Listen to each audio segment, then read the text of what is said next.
Hello again, I am Jim Bob and welcome back to our HAAS playthrough.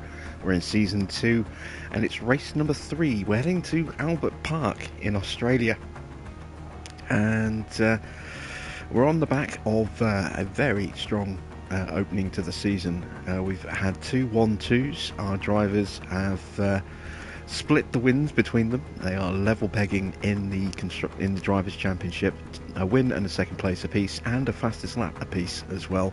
Magnussen won the opening race at Bahrain, Alonso winning in Jeddah, which is why Magnussen is currently top ahead of Alonso because he got the win first. And of course that means maximum points in the Constructors' Championship. We are looking very nice, 34 points ahead of Ferrari already. And yeah, it's been a great start to the season. But now we head to Australia, and I'm hoping that the performance is going to continue here. A quick look at our calendar, you can see some upcoming events. We've got obviously some sponsorship obligations during the race weekend itself, and then once the race is over, we'll have the results of the regulation vote, and then we will also have a new suspension as well, which should drop just before we head to Imola, which will be race 4 tomorrow. So let's take a quick overview as to where the car is, as we always do. And there you can see our car is mighty at the moment. We are top in acceleration, top in cornering, top in dirty air cornering. We are second on the grid in terms of top speed and DRS speed and acceleration, and we're pretty good in terms of our cooling as well. On that brake cooling should hopefully get a little bit better once that suspension drops in as well. Let's do a direct comparison to our rivals Ferrari. There you can see we have better speed and acceleration, better cornering, better DRS top speed. They are only better than us in DRS acceleration and engine cooling. We beat them in every category apart from those two there. And let's take a look at Red Bull. Red Bull mighty in a straight line as always, but their low speed cornering pretty poor. There isn't much in the way of low speed cornering at this circuit, so that should be good for them, but as you can see, their dirty air cornering performance isn't great. Their brake cooling isn't the best, and their low speed cornering, as I said, really needs a bit of work. So hopefully Red Bull will not be too much of a threat this weekend. If we just take a look at Mercedes, you can see they're good in brake cooling and engine cooling. They're okay everywhere else, nothing truly spectacular. If we scroll down a little bit further, let's take a look at Alpine. Not too dissimilar to Mercedes. They have got the best brake cooling on the grid. Let's take a look at Williams, our team that we're doing on our other career playthrough, and there you can see, not good. They are the worst car on the grid. In comparison to them, Aston Martin, the second worst team on the grid. Who else have we got that we could look at? Let's look at AlphaTauri. AlphaTauri again, kind of stuck in that midfield. Alex Albon could do some good things for them. And then Alfa Romeo got some good speed, but they are lacking in other areas as well. In terms of developments, there you can see the suspension coming in just over a week, or just under 2 weeks. We'll get that just before the next Grand Prix. We've also got a rear wing and a front wing on the way as well, which will be, I think, in time for Miami. Let's see, there's our front wing. Where's the rear wing? There's the rear wing. So we'll get both our wings in time for Miami in a couple of races time. Just checking when we'll get some points for our drivers. Alonso is going to take a while because he's very slow to gain experience now. Magnussen, a couple of races, I think he should get some more points. Logan is a good couple of races away in terms of our staff. Resta's quite a way off. Jared Murphy will get a point after the Grand Prix. That'll be useful. And then our engineers, Pedro a long way off his next point, and Javier also a long way off his point. Facility upgrades, we are currently upgrading our team hub. That's 56 days away, 27 days on the car park test centre. We have no money left to do any more upgrading at this point, but we are in a very strong position with our design centre. Our wind tunnel, CFD and suspension simulator are all looking okay, although this is going to need an upgrade pretty soon. And we are going to need to boost our race sim again. That's going to be a pretty expensive refurb, 4.5 mil. So some big expenses coming up that's going to hamper improving our facilities this season. Right, let's set our objectives. There is the track map, just the 3 low speed corners, but crucially there are 2 right before the final DRS section, so it could make getting a good launch into the double DRS along the front of the track quite tricky for a couple of cars. And then the other one at the end of that double DRS section, and then the rest of it pretty much high speed. So this is really going to be very good for cars with good high speed cornering this circuit. Our objectives, the incentive is to get 2 cars into Q2. That's going to be straightforward enough. We're going to go for, going to be aggressive here. I'm going to go for 2 in the top 3, and both cars into Q3. We're going to go for, well, the incentive is 1 in the top 6. That should be straightforward. We're going to go for the fastest lap. In terms of the quali streak, it's 2 in the top 8. We've got none of that done yet, but we are on the finish position streak, 2 in the top 6. One more race will net us another 1.6 mil.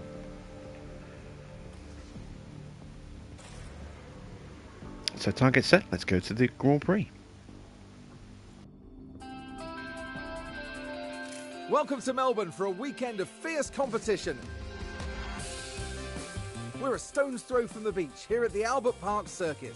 It might be party mood in the grandstands, but in the paddock, expectations and tensions are high. The Albert Park circuit is bursting with rapid corners and a long straight where drivers can push their speed to the limit. Good attention to medium speed downforce will likely make beating this beast of a track just a little bit easier. We might still be early in the season, but that doesn't mean we can sit back and relax. Everything is up for grabs, and nothing is certain at this stage. The competition is on.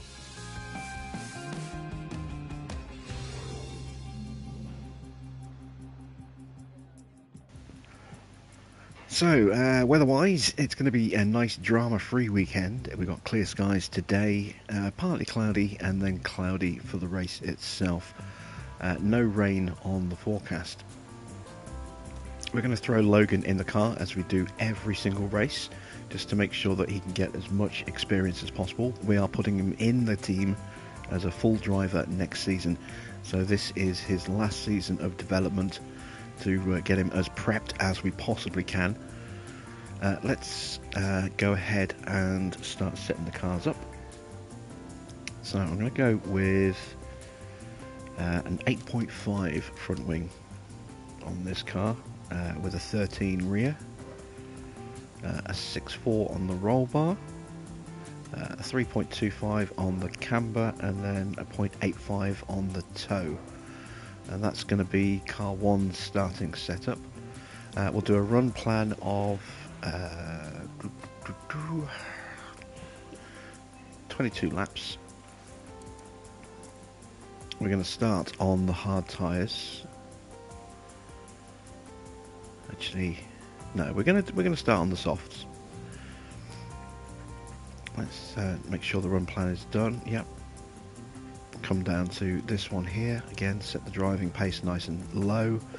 22 laps, and for this car, I'm going to go with a 7.5 front wing, and then a 13 rear, a 7.3 on the roll bar, a 3.15 on the camber, and then a 0.5 on the toe. And let's see how that works. So both of these setups have given me 100% in the past on different races. We'll see whether or not either of those actually work on this particular playthrough. Let's go into practice. And radio check when you can. Radio is good.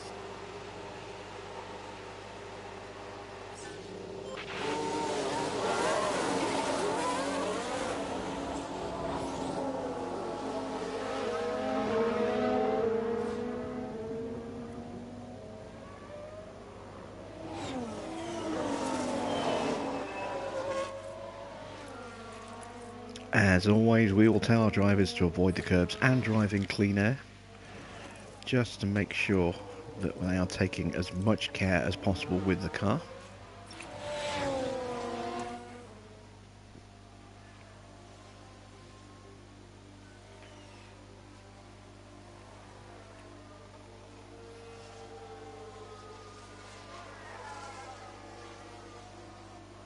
Sounds like we've had a spin. Oh, Perez straight away having a bit of a Let's wobble. take a closer look. So let's look at this. There's Sergio Perez. And this, yes, this is where they spun out. And the team had such high hopes today. Slight overreaction from the team there. It's only practice. 22 laps looks to be just a lap or two too many for me. Ideally, we should have gone 20 or 21 laps just to get the car in just before the half hour. So I'll remember that for next time we're here.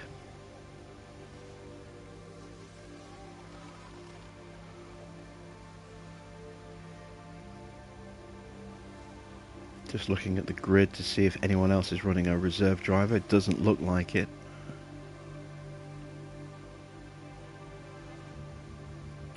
We are the only one running a young driver. When you can. We've got an 85% starting Understood. percentage for Magnussen. That's not bad. How you doing, Jeremy? Alright, what about Logan? How's he going to start us off?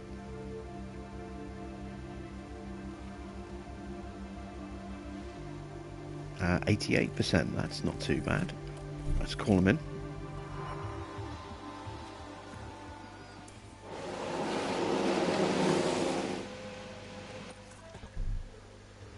Yeah, I'm not too bad, thank you for asking. Right, so nothing quite where it needs to be on this setup. The roll bar needs to change, well, everything needs to change. So, let's see. Let's try an 8, a 13, a 7.3, a 3.15, and a 0.65. Let's see. So that's a small change everywhere except for the traction, and hopefully that's enough of a change on the straights to actually tick over onto an optimal there. So we'll go with another set of softs, and we'll drop the run plan down to 18 laps, because that's all we can manage on a set of softs when we're selecting tyres, and annoyingly.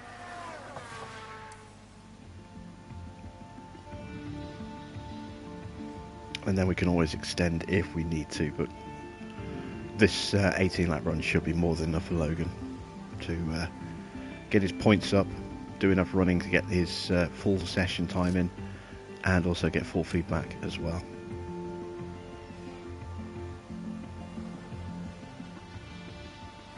Alright, let's call Kevin in.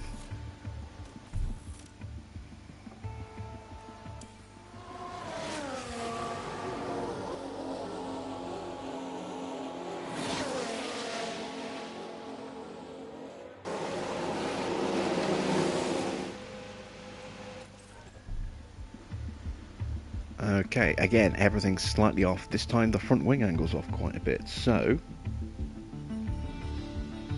let's try something a little bit different.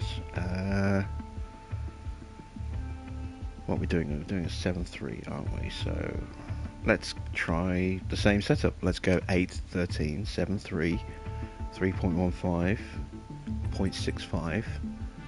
Is that enough of a change? It's not. Let's push the front wing up.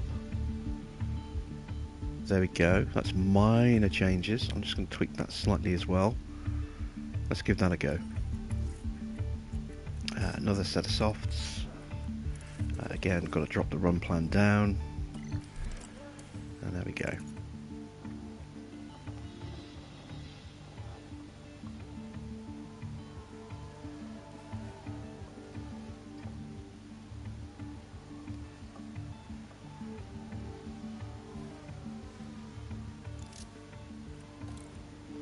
And there goes Kevin for his second run.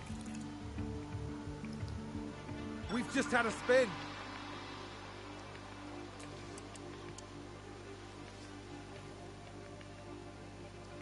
I was going to say, interestingly, the Ferraris aren't anywhere near the top of the leaderboards at the moment, but they are running hard tyres, or they were, so that's probably why. Let's see what Sainz does on his softs. And he goes top. Yeah, there we go.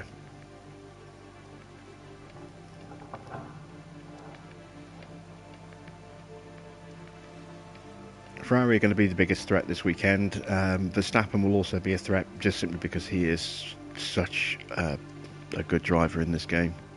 He's always a threat.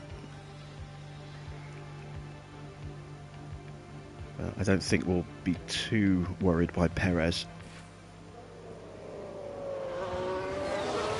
And we're up to 97%, so a big improvement there on Logan's car.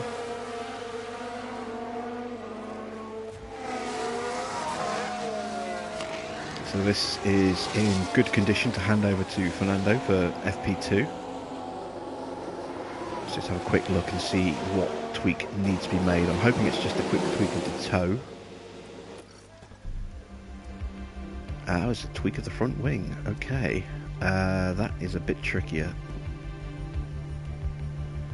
Let's go with an 8.5, and we'll pull that back. And we'll try that. We're not sending Logan back out, but we will get the car prepped so it's ready for Alonso to just go straight out.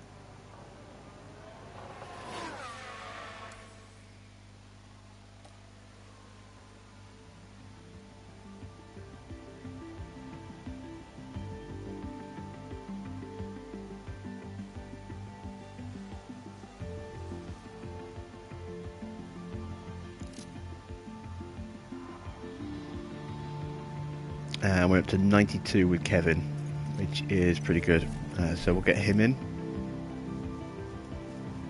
And again, we'll just have a quick look. What needs to change? The roll bar needs to change. So we stayed on 7.3, I think, didn't we? So let's try.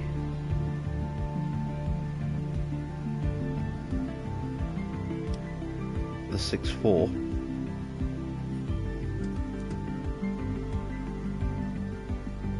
And let's try that. That keeps our two optimals dead center, gives us a minor change to the braking and cornering, and enough of a change on the traction. So again, not going out at the end of this session, no time left, but the car will be set ready for FP2.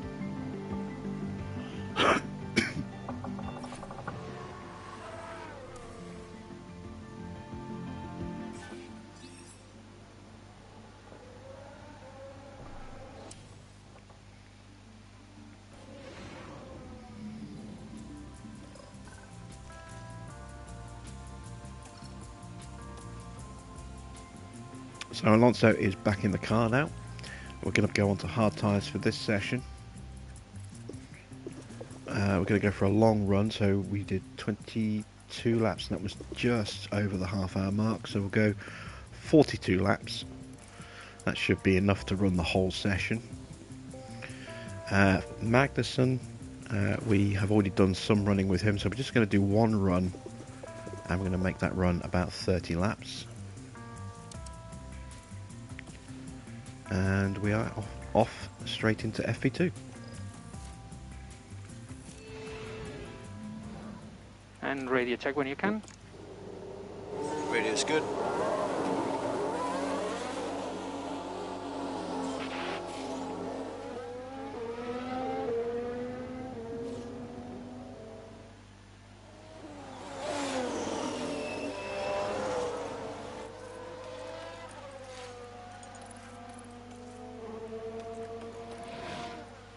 There we go. Right, cars are set. Let's let them run and see how these setup tweaks take place.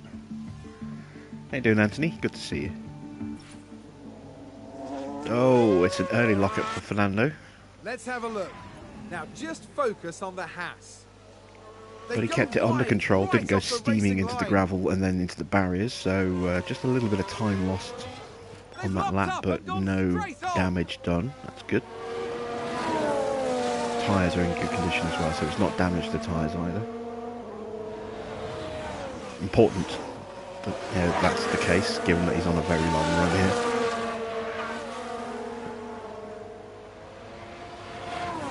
How goes Aston Martin with you, Anthony? Any more results to report?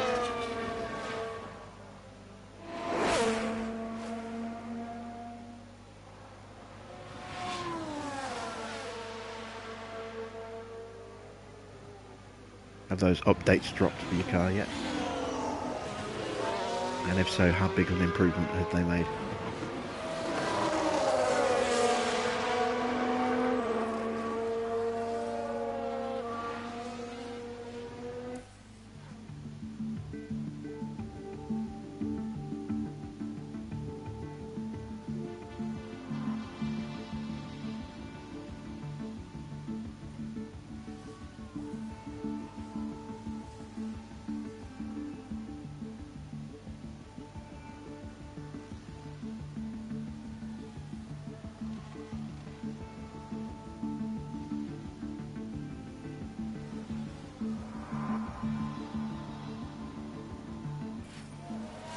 Oh, we've got a spin for Magnussen. That looks like an odd place to spin as well. Let's watch the replay of that. It's a spin! Let's see what happened there. All eyes on Kevin Magnussen here. Oh, that's a very unusual spin. That's where they spin out. He seemed to spin the opposite direction that you would expect going into a corner like that.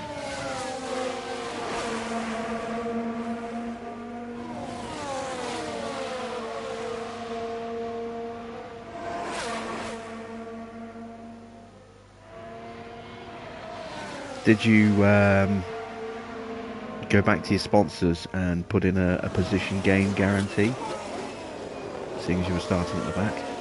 That's a good way to make extra cash if you know you've got a car that's going to be able to climb up through the rankings. It is kind of a little bit of an exploit if you've got, if you want to make a lot of money, is to take a team like Ferrari or Red Bull where you know you're going to be able to get your way back up the grid very quickly, certainly in the first season, and just start them at the back. Don't send them out in qualifying, and then just put in the position gain guarantee and put both cars into, say, the top 6, and then at the end of the race you get a nice extra bit of cash. I will show you how to do that once we've done qualifying, if you didn't know how to do that. Once you've qualified, you then have the option to go back to the sponsor tab and then make that change. So I'll show you how that works. We're not going to do it ourselves because I'm hoping to start from the front, but I will show you how it works.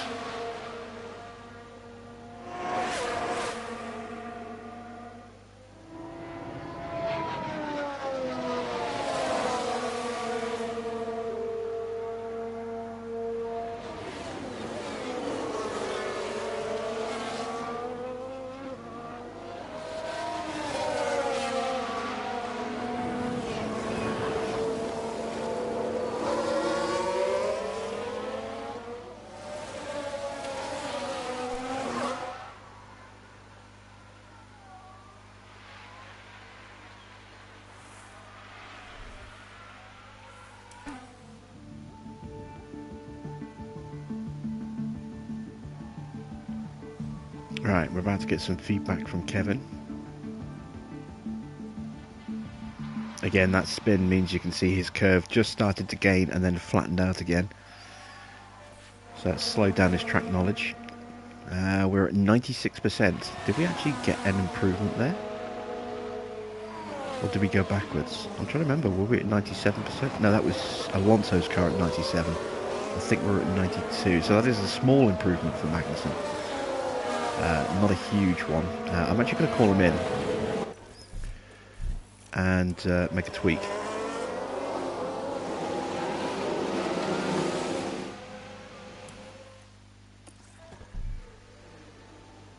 So we did improve. Now we just need to change the toe. Let's try...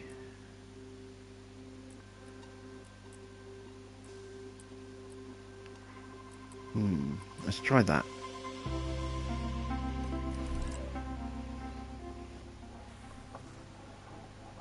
Alright, getting close to feedback for Alonso.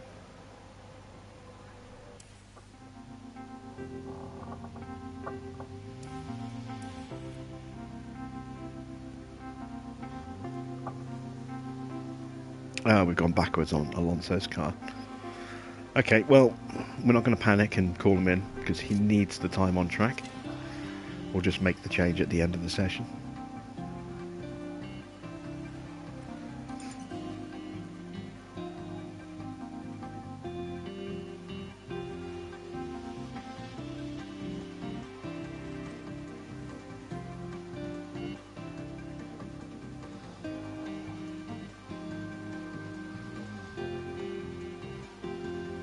Hamilton's up there at the top of the leaderboard. I'm surprised, actually. I didn't think the Mercedes would be as competitive as that. Again, it's practice, so we don't know for definite. But, oh, wow, look, they have absolutely run those tyres to the bone. 9%. Verstappen, Hamilton and Leclerc all taking them right down to the canvas there. Oh, Ocon shoots up there with a fresh lap. Okay. Let's see what these guys do on fresher tyres. Verstappen is out on new tyres. Leclerc's gone out on mediums.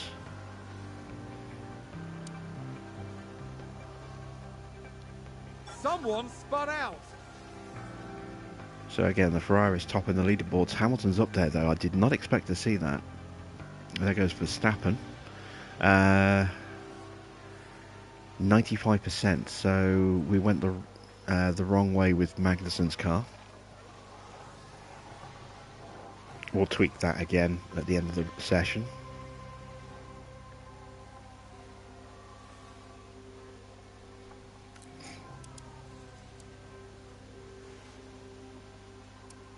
Leclerc's looking very quick on those mediums.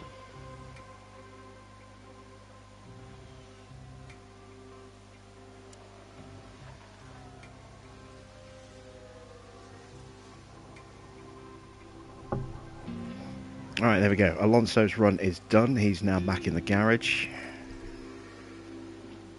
Oh, okay, yeah, we broke a few things there. So we need to go back to a 7.5, I think.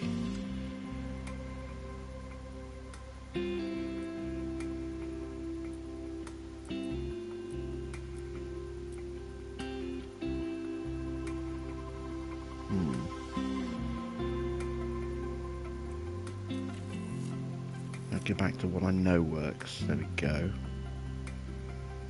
So we're looking at a 7.5.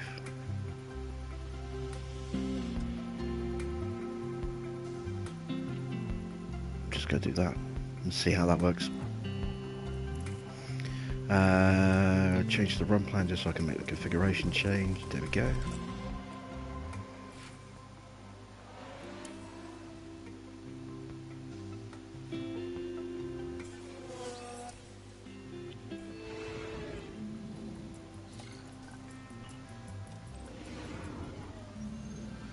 Thank you for joining us here today. Once practice is over, qualifying will be underway, and then the fight for pole begins.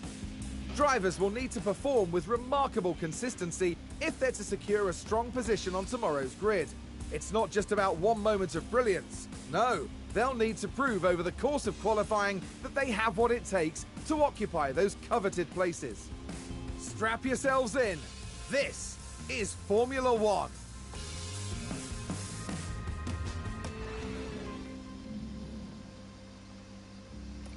Okay, so day 2, FP3.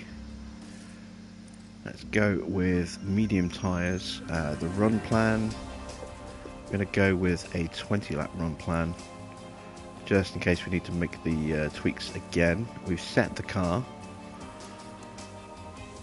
so that's now good to go. Kevin needs a little tweak. We went the wrong way with his toe,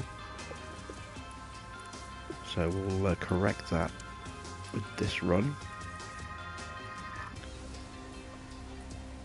and go that way instead. Hopefully that is enough.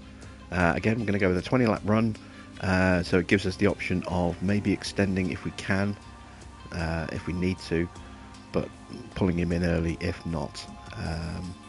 Actually, let's just put an extra couple of laps in. There we go, let's go 24 laps. Pace commands are done, into practice we go. And radio check. Radio is good.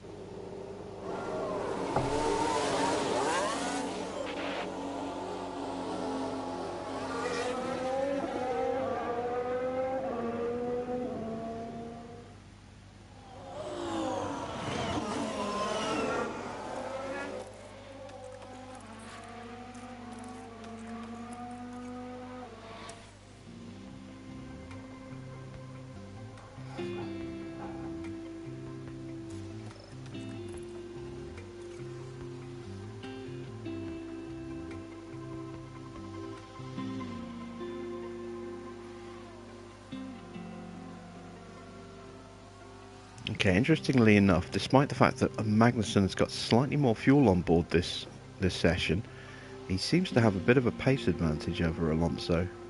I mean, we're only talking a difference of 4 laps of fuel. It's not huge, but you know, that 4 laps is 7 kilos or so of fuel.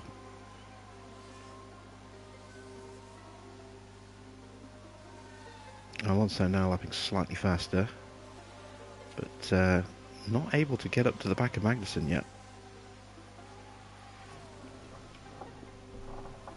I wonder if Magnussen is going to be our lead driver this weekend.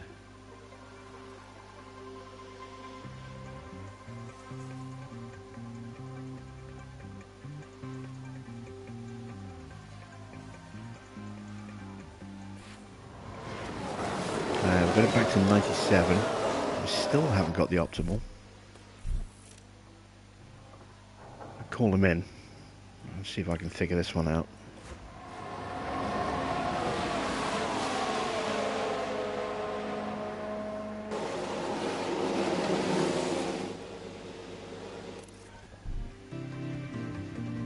Okay, so we broke the cornering at the same time.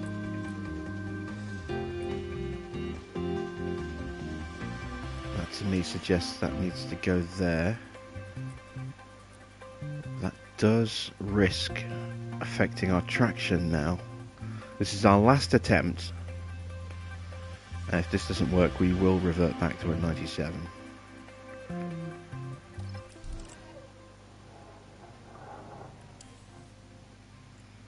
How's Alonso going to do with his setup? Ah, there we go, 100%, beautiful. So we want to try and just call him in now, so we can get more fuel in the car and just get him out for a long enough run to get his XP up, or his track knowledge up. There we go.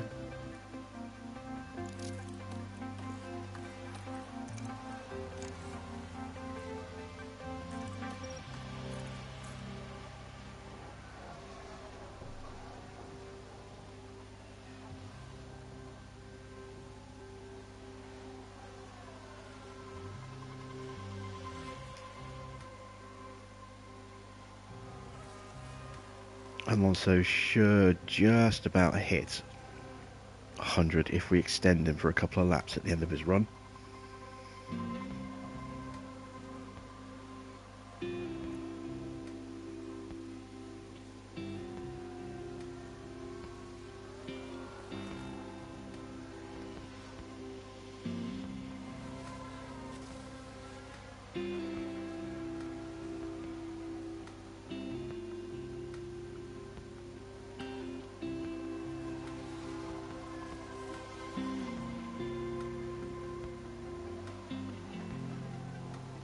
Okay, that's Magnussen's track knowledge sorted. We just need to get that final bit of feedback.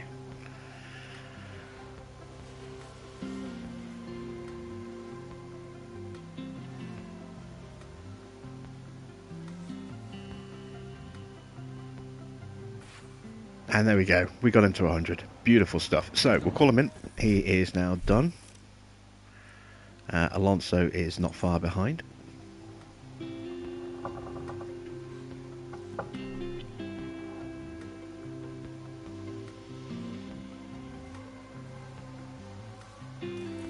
Cancel that call in just so we can get him an extra lap or two. Got enough fuel left for another 2 laps.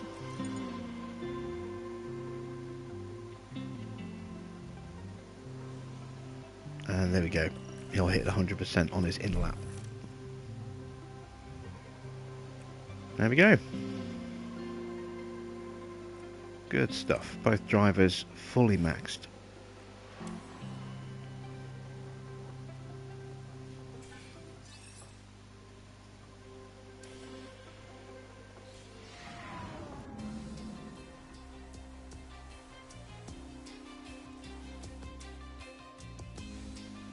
So as always, we can't read too much into the times from practice, but Bottas looking very handy here as well.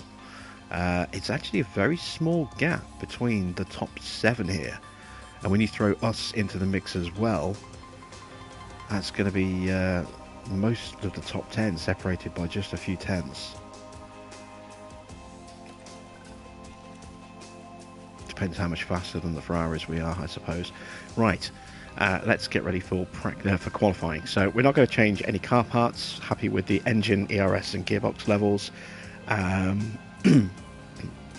Let's go straight into qualifying one.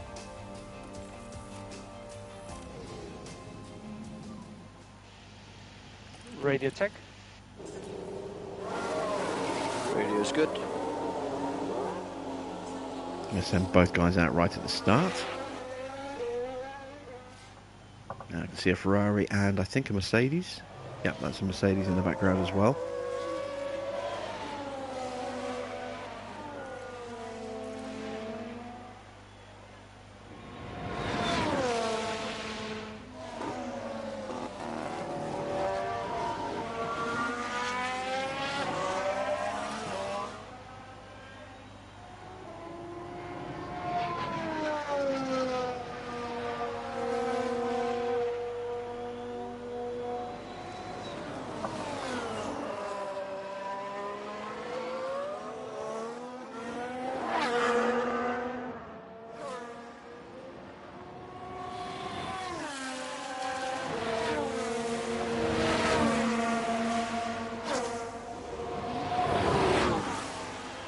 So, is Magnussen going to have the upper hand over Alonso in today's race?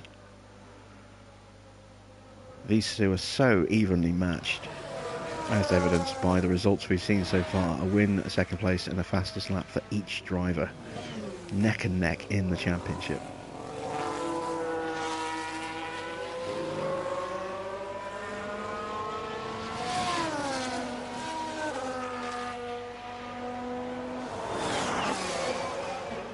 I wonder if they've both got a pole position each as well. I'll have to check afterwards. I'm not sure if they're level on poles or not.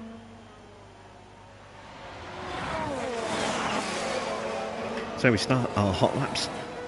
We've got an AlphaTauri up ahead. Hopefully that won't be a problem. I mean, we're going to get through into the next session of this run anyway, unless something horrific goes wrong. It would be nice to get a clean run.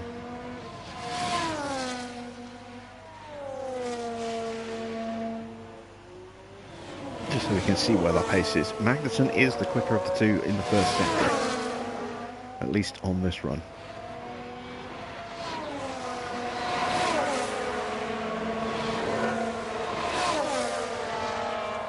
Oh, I think Alonso might get through just. He probably compromised him slightly, but he is faster in the middle sector. He might have picked up a little bit of a toe there. Magnussen's through. Who's going to take the lead in the final sector?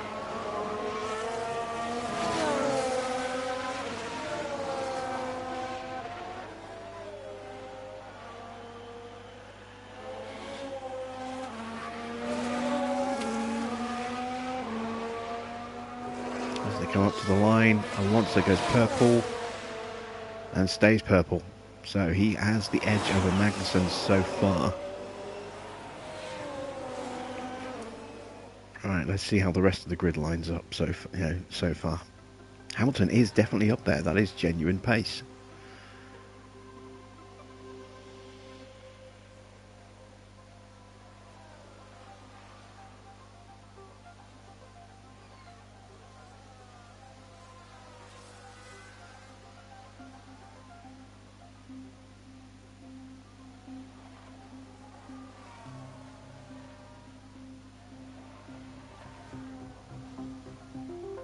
Where's Verstappen? Oh, here he comes. He goes third.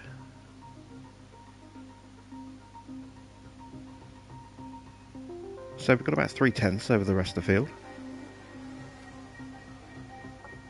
That's encouraging for a nice comfortable race. I might go one stop here. The drivers should have enough smoothness to make a one stop work.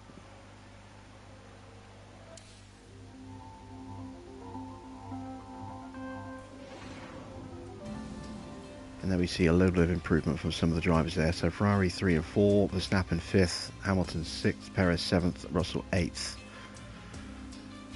Okay. As always, we're going to go scrub tyres for the second session. That should be enough to get us through. Even if the soft tyres do wear out pretty quickly on this track.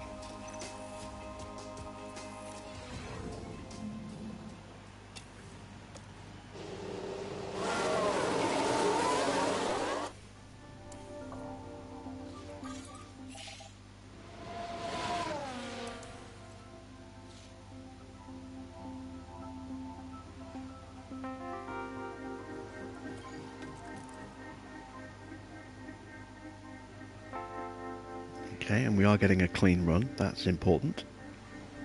Alonso fastest in the first sector, Magnussen in the second sector, so it's the flip of the other way. Yeah, they flipped it round this time.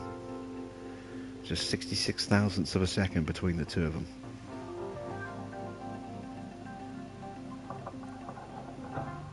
Alright, once again, that'll be good enough to get us into the next session.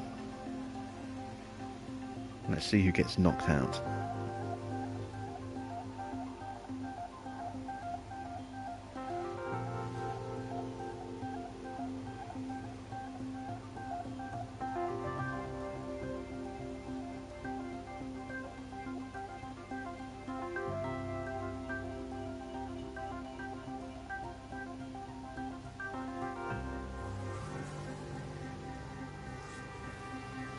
Leclerc looks like he's going to get a little bit of a tow from Sainz here. Not a huge one, but it'll help. Oh, and he takes the top spot. Mind you, again, we were running on scrubs. So, who got eliminated? Bottas, who was looking very strong, has gone out in P11. Then the two McLarens of Norris and Ricciardo. Albon 14th, Vettel 15th. At the back of the grid, we have Stroll, Zhou, Schumacher, Tsunoda, and Latifi.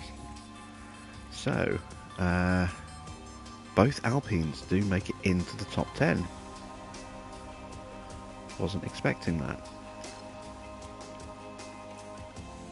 Okay, new tyres.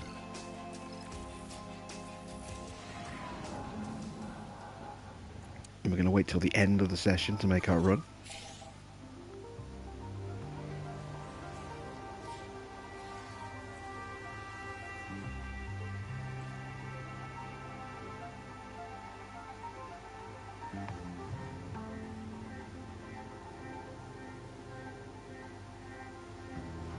Gasly's faster than the Mercedes.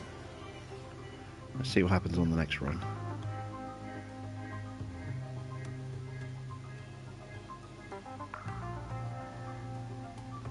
Okay, so the field's going out.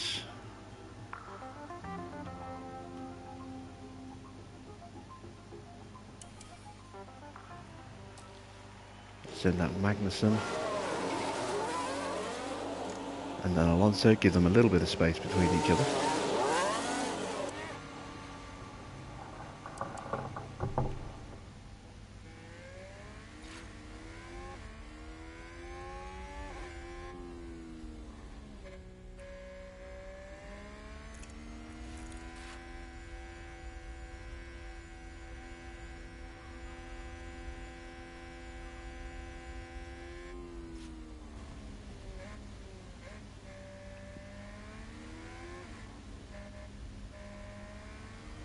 It's very close though. Look at that. The top 8 separated by, well, top 7 just 3/10. A little bit of a gap to Ocon. Top 3 separated by less than 1/100th of a second. No, less than 1/10.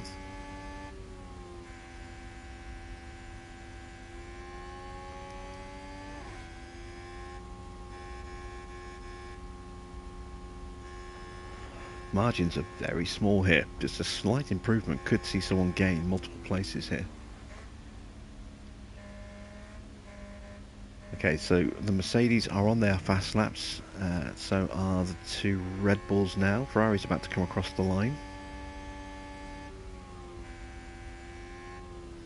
And then the 2 Alpines.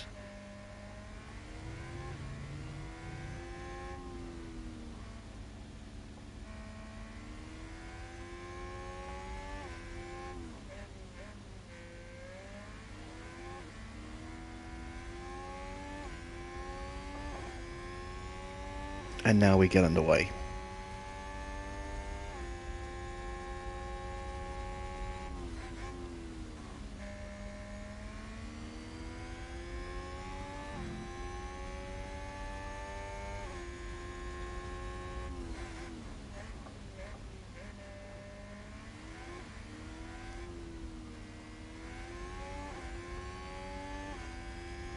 Okay, so first blood to Kevin. Yeah, Alonso slightly slower in the middle, in the first sector.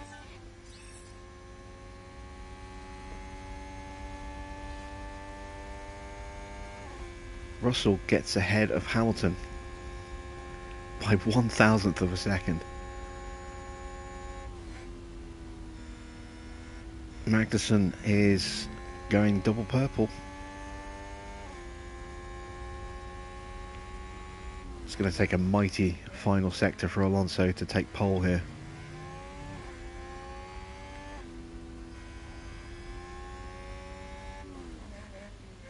And there we go, everyone's across the line. No changes apart from Russell jumping Hamilton, I think. Magnussen goes top. What can Alonso do? He's P2. Just 10 1/1000ths, one single 100th of a second slower than Magnussen. Very, very close.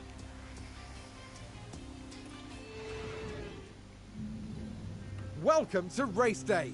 And before we get down to it, last minute checks are being made. The big winners of qualifying were certainly HAAS. Now it's on them to demonstrate that they can finish strongly in the race as well. We saw a reasonably good qualifying performance from Ferrari, and they certainly have a good chance to capitalize during the race. A sunny day here with only a few clouds in the sky. If things stay this way, the weather shouldn't pose any challenges to the teams. Exciting choices lie ahead then for the teams and their drivers here in Melbourne. So let's see what happens.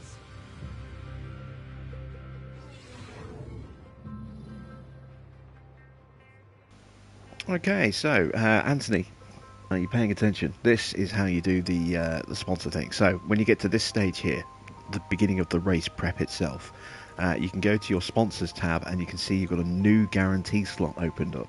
If you go into that, that's where you get the position gain. So you can activate it and then you can change the predictions and you'll see that you can get a potential reward. Obviously you can't have both cars finishing first, so you can't confirm that, but you can say which one's going to finish first, which one's going to finish second. We're not going to do it, but if you're starting at the back of the grid, then you can do that, and it will be, you can't stay where you are normally. It's only when you're in this position that you can choose a first and a second. And if the drivers don't finish in or above their predicted targets, then you fail. So if you're starting 19th and 20th and you can set both cars to finish in the top 10, say get 1 9th, 1 10th, then as long as both get into the top 10, in theory you pass. But if one car that's supposed to finish in 10th finishes in 9th, and the car that's supposed to finish in 9th finishes in 10th, you fail, because the car that was supposed to finish 9th didn't hit their target, their predicted position. So if you are going to do that, and you are going to keep them, you know, within the space of each other, you need to make sure that you're ready to switch the position of those cars towards the end of the race if necessary, to make sure that you don't fail the objective. Right, so we are not doing the position gain. Let's turn that off. We've done all of our quali objectives, that's good.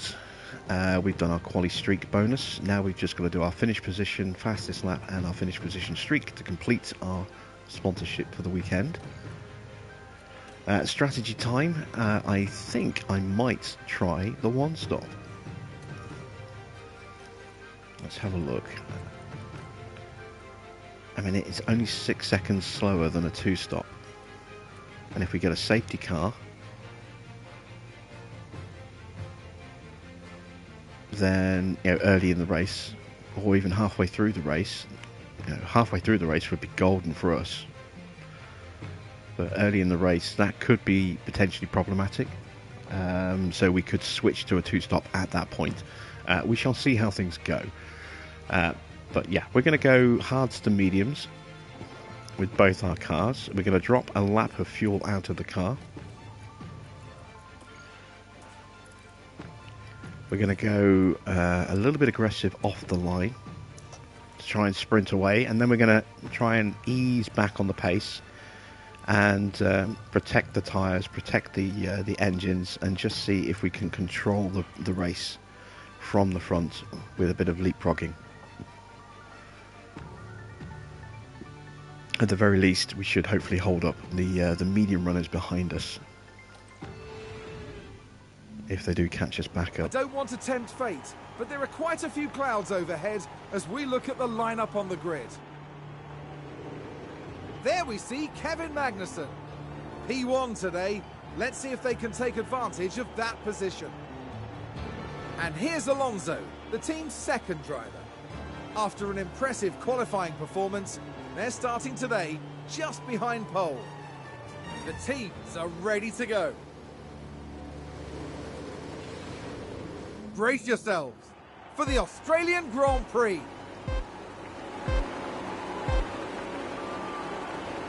And it's lights out and away we go. So both the Ferraris and both Red Bulls behind are on medium tyres.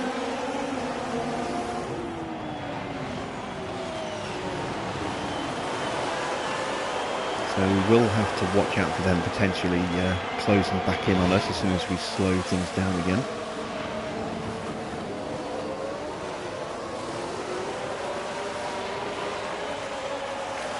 We do want to try and stretch these hards a little bit longer than the prediction, if we can.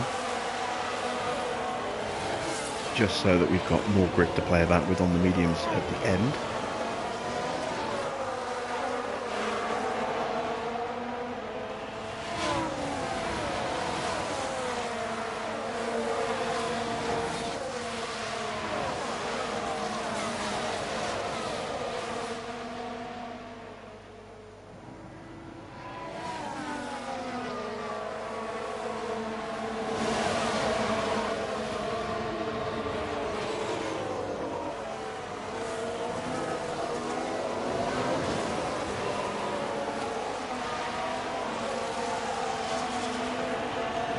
Okay, it's the end of the first lap. No drama so far. Everyone has behaved themselves. No spins, no crashes, no running wide.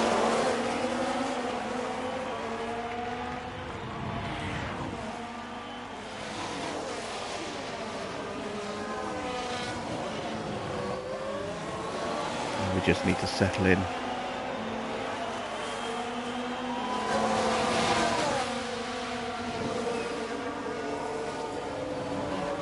Verstappen coming under pressure from Sainz, who does sweep around the outside, or try to. Side by side. Verstappen might be able to come back at him here. Yeah, Verstappen's got the inside line. And retakes the position. They're still going to be side by side through this section, I think.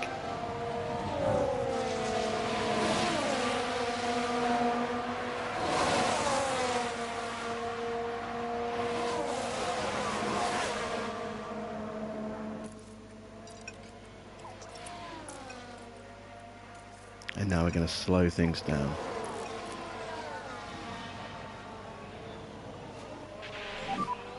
We should slow down. Copy that.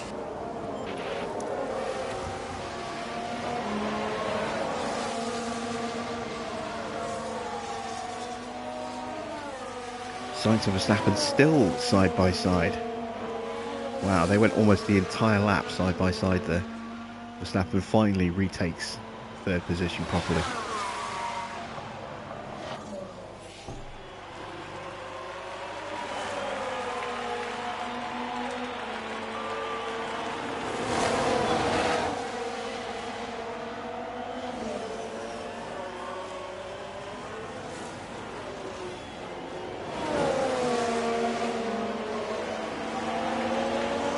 He's actually pulling out a little bit of a gap to Sainz now as well. If he can't quite clear the 1 second, then Sainz will come back at him through this DRS zone that's coming up.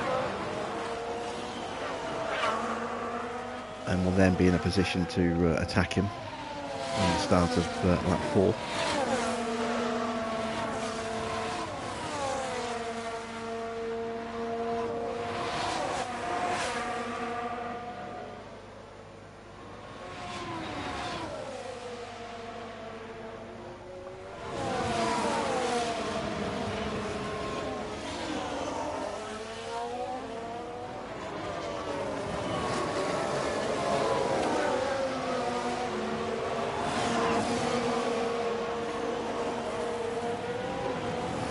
So we've got a little bit of a queue forming, a little bit of a break forming as well. So third all the way down to 10th is in very close proximity, and then there's about 2.5 seconds back to Bottas, who then heads up the rest of the field until the two Williams drivers, who are starting to drop off the back. Both Ferraris have taken Verstappen there. Interesting. Okay, let's switch neutral for Alonso. Put Magnussen onto charge now that they've switched positions.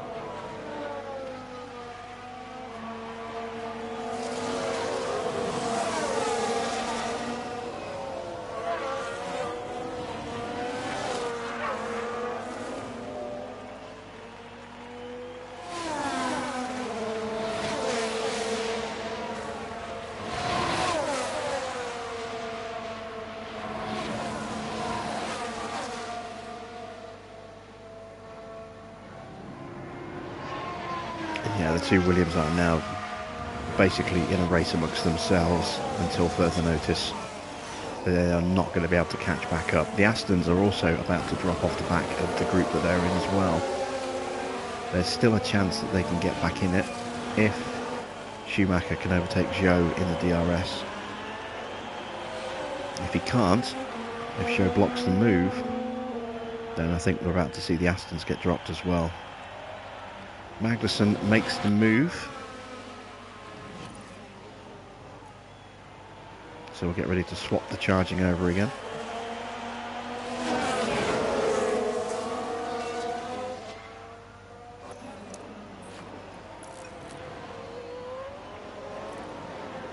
And by doing this, we're keeping the car at the front running at normal pace. The car behind can use the DRS to stay close and charge up. And it doesn't slow the pair of them down. It takes longer to get both cars fully charged to do it this way, but you do run faster on track. If the car at the front of this little two-car queue is charging and the one behind isn't, then the car behind is being held up. It's not getting the acceleration out of the corners that it would normally.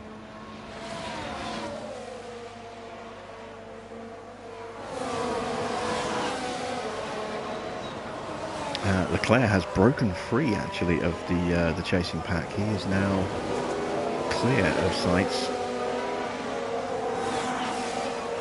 Again, there's a chance he could be reeled back in if Verstappen gets past Sainz in the DRS section here. The Astons have now been dropped. They've still got a chance. They're still not out of it completely. Verstappen cannot get past Sainz yet. So I think Leclerc is free and clear for now. Once again, we're going to swap our charge position for our drivers.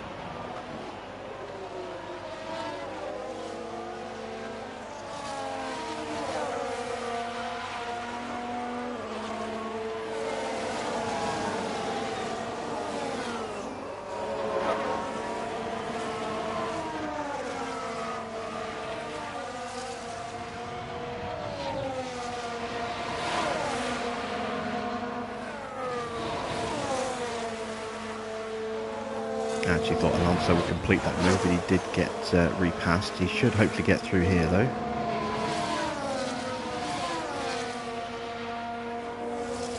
Goes to the outside. Does he sweep around? Still side by side. Magnussen, I think, is going to... Magnussen is going to get the DRS. Okay.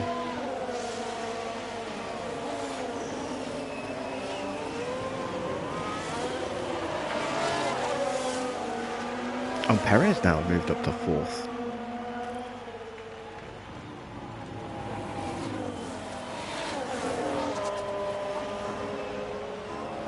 And Sainz now gets past Perez.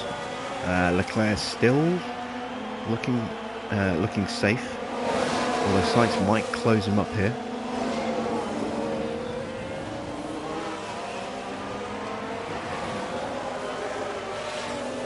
He's so close. I think he's just going to get into DRS. If he can hold position, it's touch and go. Sainz has almost dropped Perez here. And of the two Red Bulls, Perez is definitely the slower, so there's a chance that the Red Bulls might lose ground to the Ferrari here. Yeah, the Astons are now probably a little bit too far away to catch up under the DRS, so I think the Astons have now been dropped completely.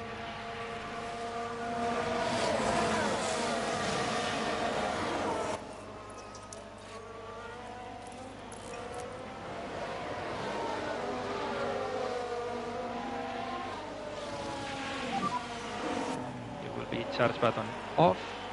Got it.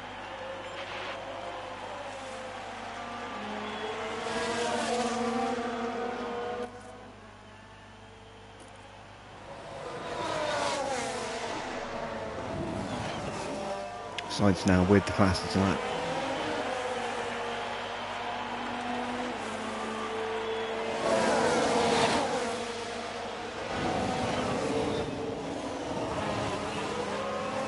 So Alonso now pretty much fully charged.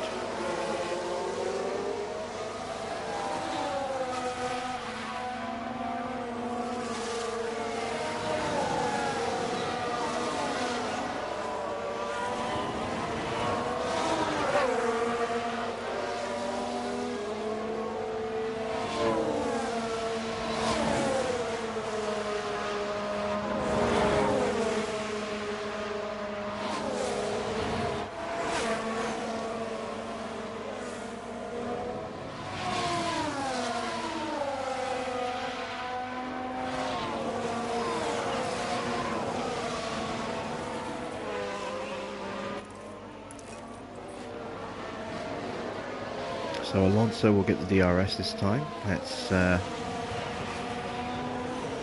hold off a second for Magnussen charging.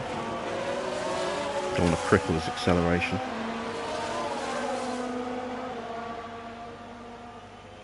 Otherwise there's a risk he might drop a little bit too far behind Alonso.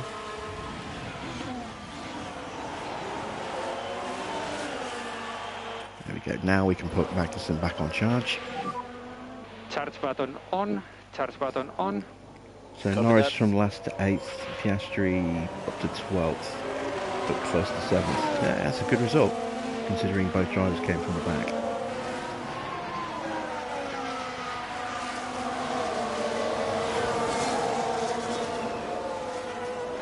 Okay, the Red Bulls are still in it. Verstappen now up to 4th. Perez has been passed by Gasly.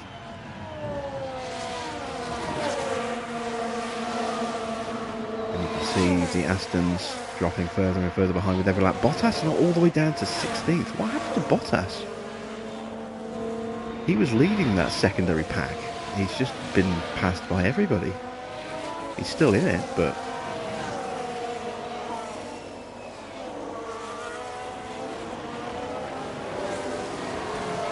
he's just fallen straight down that order. Alright, Magnussen now is pretty much fully charged. Let's go into neutral with him, and now we're going to start to look after the tyres a little bit. So, let's drop the tyre pace down 1 notch and leave our guys to it.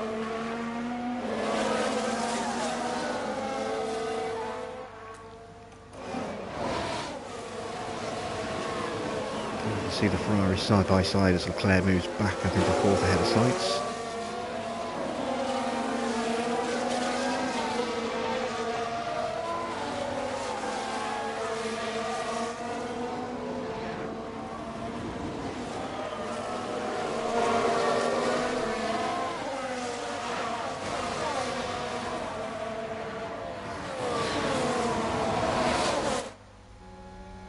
We ride on board with Ocon at the back of this train here.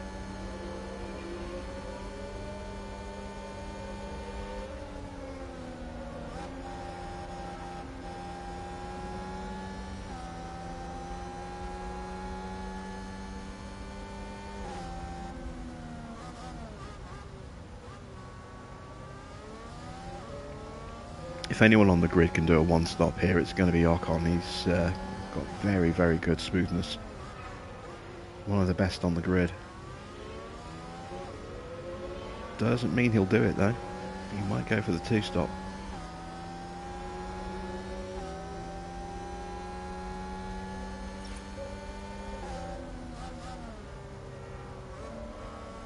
Okay, Verstappen edging up a little bit on the back of our guys. Gotta be careful.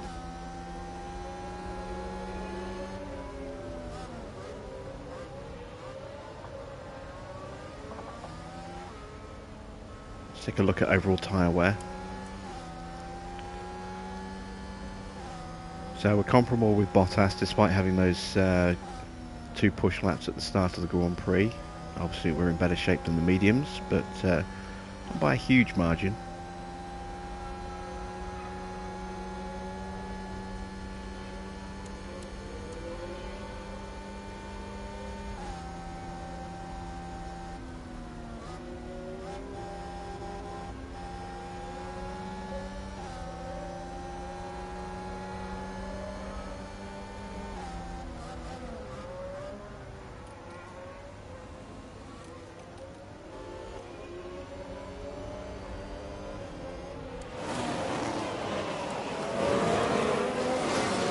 I'm getting very close.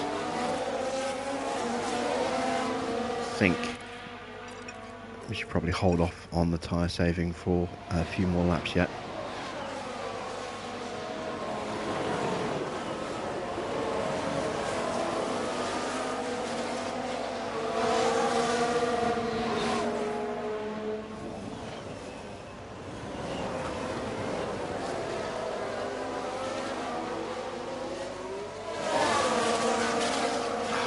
Knocking on the door, and I think I might have let them get a little bit too close here. But you know what, that's fine. You know what, because they are close, I could push to get them away, but then I'd have to slow them down to charge them again. We're just going to hold position like this. We're just going to keep their pace controlled. We are still on for the 1-stop, and if we can slow down the pace of the guys on mediums and make those tyres less effective than they would normally be, then that's a win. And if they do get past us, then they can carry us forward at a slightly faster pace without us putting any extra strain or pressure on the tyres, which is a win for us. So, yeah, we'll just keep things as they are. No need to panic just yet.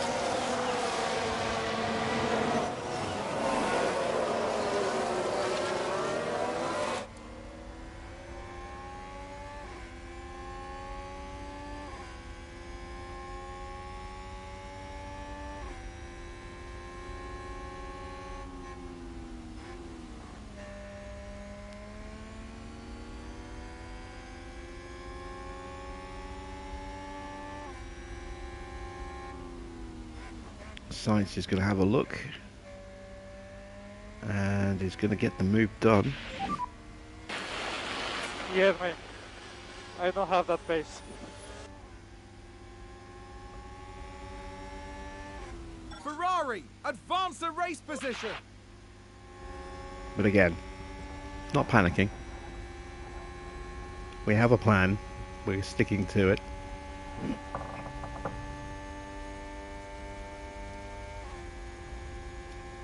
At least for now, anyway.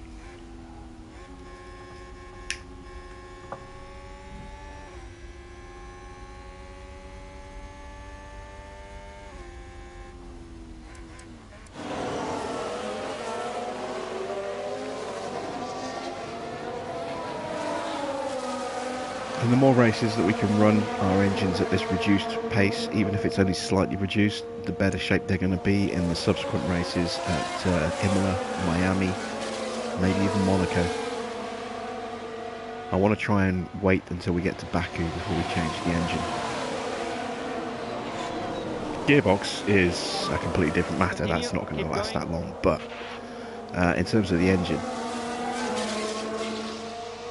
yeah, hopefully we can make it last all the way through to the end of Monaco before we need to take it out.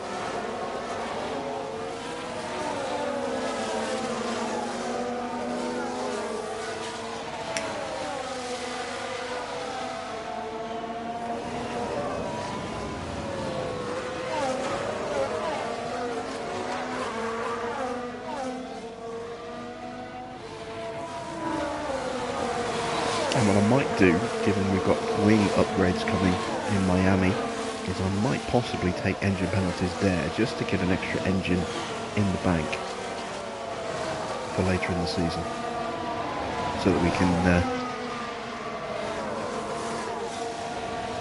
we can take the penalties while we have a competitive car that is, arguably the best car on the grid. Because once we get past Miami, updates are going to start dropping for the other drivers. Oh, and there we go. Sainz into the pits already, just 14 laps in.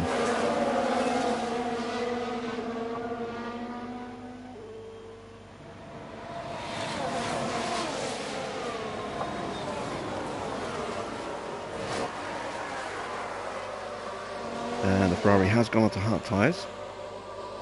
So he is going to be doing a two-stop strategy. Oh, and excellent, he's going to come out behind all that traffic of the second group. There's a lot of cars he's going to have to fight through.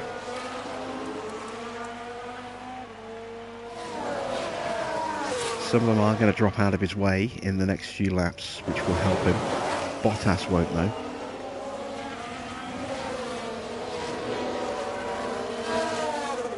Hamilton's already pitted as well, he's down in 18th, I didn't even see him pitting in.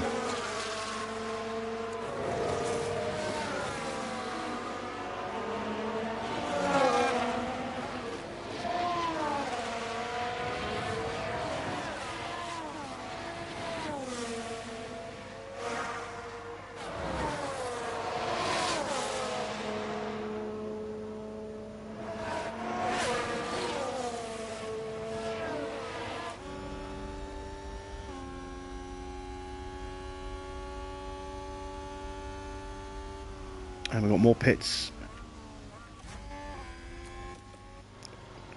Verstappen in for hard tyres, as is Pierre Gasly.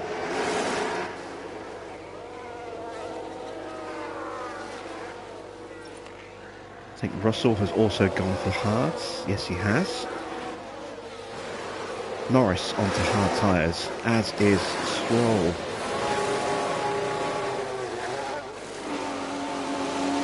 And Vettel getting held someone holding him up there on exit. It was the AlphaTauri Stroll, his former teammate, doing them dirty there. And we can see Joe also going out on a set of new HAAS as well. So a flurry of activity in the pit lane. That's helped out Sainz to a degree. Although it has slapped him straight into a battle with Verstappen. That's actually caused him to drop back a little bit from Bottas. He was right on the back of Bottas. He's now 2 seconds behind him. Bottas's tyres still very good in comparison to the mediums in front of Ricciardo and Albon. He's going to catch them, maybe even pass them. They might pit at the end of this lap. Perez dives in. Leclerc stays out. And it's hard tyres for Perez as well, so these are all two stoppers. Pitting this early. Let's see what Leclerc does. Does he stay out and go for a one stop with us? Oh, we have a yellow flag in sector 3. Someone spun? Yes, one of the Alpines has spun. Is that Gasly? Oh, we've had a spin. It is. Let's take Gasly a look at has the replay. spun. Okay, so there we have the Alpine. Oh dear, oh dear, oh dear. The car's just gone. That's cost him quite a few positions. And that was a bitter blow for the team. And it may have really hurt their overall chances. Shame for Gasly, he was on for good points there. Perez rejoins right in front of Verstappen and Sainz. That slows them down. Bottas now past Ricciardo, and the gap has increased even more. Look, you can see it's now 3 seconds to this pack here. Magnussen has actually been dropped by Alonso here. I am going to just up his pace ever so slightly. DRS. Just want to get him back into DRS range to protect him from Leclerc. Copy that.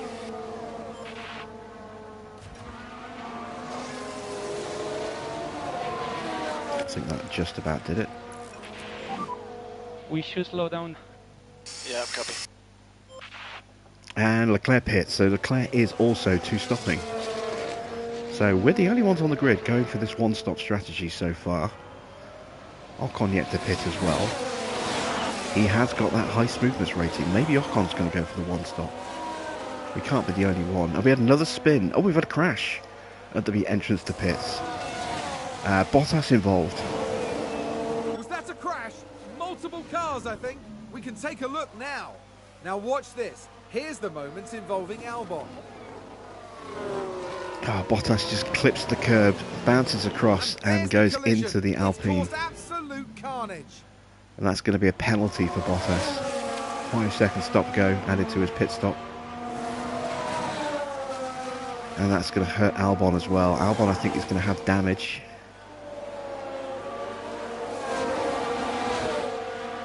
I don't see any visible damage to the front wing. Oh no, yeah, he's missing the front left wing end plate. Or the left front wing end plate. So he has sustained damage. That's actually going to slow down Verstappen and Perez, as he's going to lose some speed through these corners. So the leader's getting, or the front runner's getting held up even more.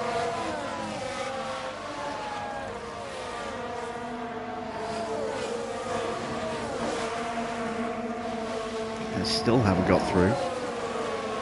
Albon's probably going to have to pit at the end of this lap.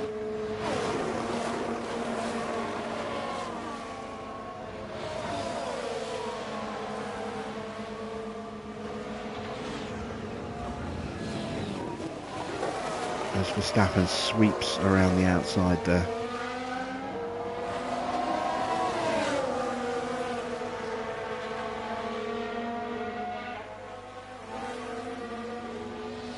And Albon's staying out, so maybe Albon's going for a one stop as well. Okay, that's going to cause some real problems for the cars in this field, trying to get past him. He's going to be so slow in certain corners. Would I swap T Chuang with Matt Harmon?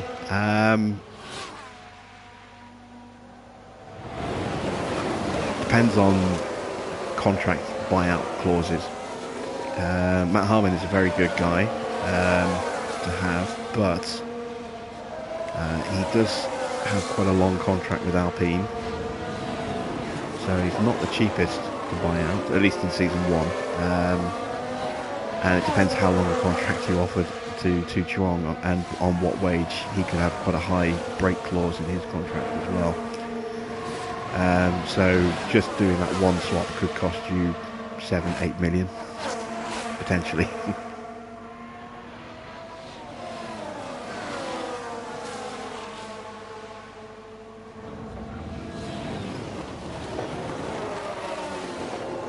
You can see Sainz now stuck behind Albon, as the rest of the field have caught up to Bottas.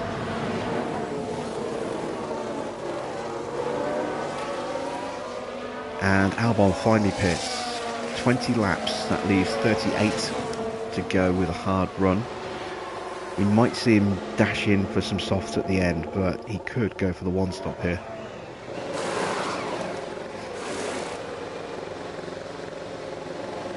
And there's the front wing being changed. There we go, so a slow stop for Alex Albon. That's going to drop him behind or just in front of the Astons. It's going to be close. Comes out just behind them.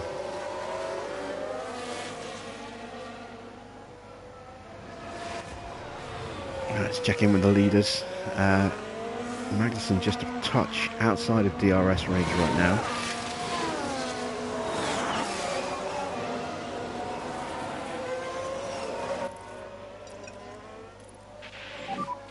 And push.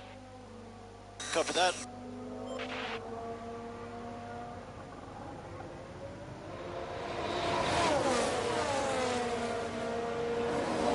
.1 only on Matt. Have you fully scouted him? Or have you only done a partial scout? Or have you not even scouted him at all? Because if you haven't scouted him and it's saying 3.1, that's not the brake clause for Matt. That's the brake clause for T Chuang.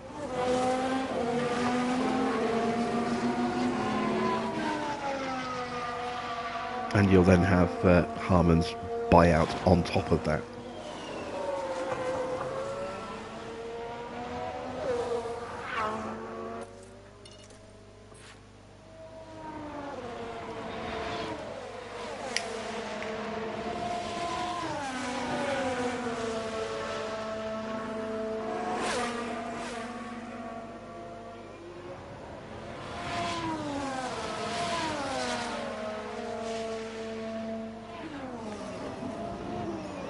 Okay, Latifi in the pits.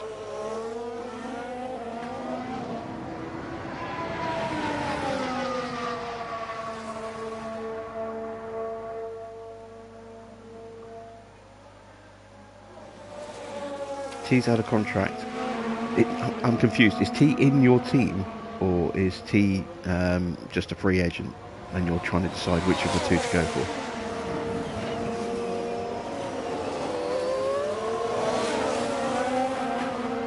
Oh wait, you wouldn't have had the money to sign T at the start, would you? Because you spent all your money on Norris. So, out of the two, I would probably go with Matt. I think T has got good stats in some areas, but I think there's one particular stat, and I forget which one it is, that is significantly lower than the rest.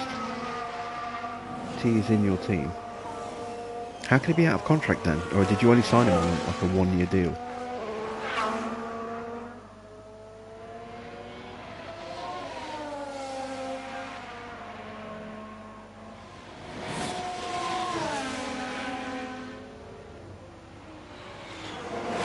Are you in your second year then? I thought you were still in year 1. Oh, the sex bots are here.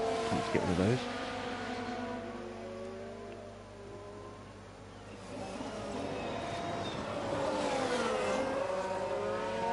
Was that a lock-up on the track? I didn't realise you were in your second season. I thought you were still in your first season.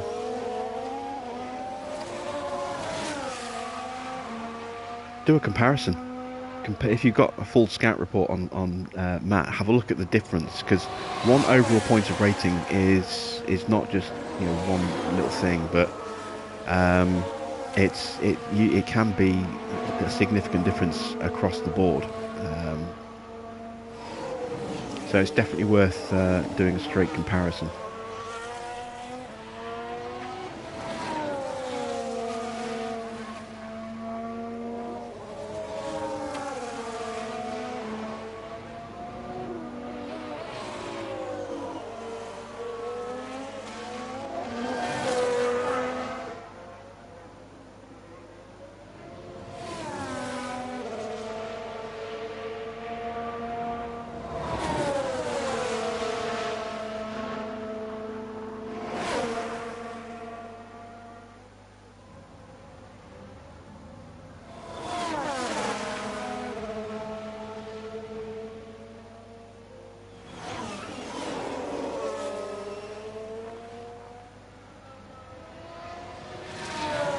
Okay, so we have a 19-second lead over Leclerc, but Leclerc has got to make another stop yet. So, currently we're in very good shape here. You can see our tyre life way above predictions. Let's go ahead and just extend the stint by a couple of laps.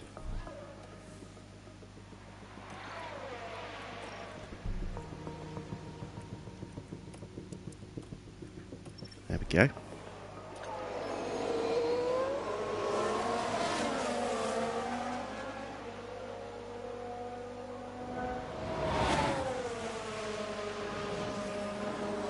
And Leclerc has definitely broken free from the Red Bulls in all of that chaos of trying to get past Albon.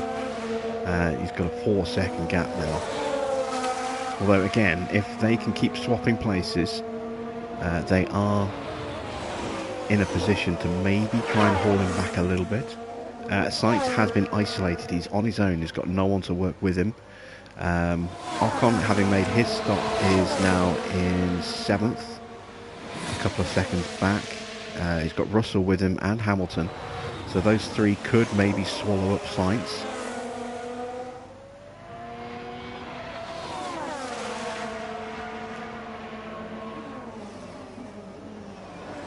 Bottas makes his stop, and with the 5-second penalty added on, he's now all the way down in 18th place. So, very disappointing race for him, considering the pace that he was showing in free practice. You know, he was right at the top of the leaderboards at one point. I think FP2.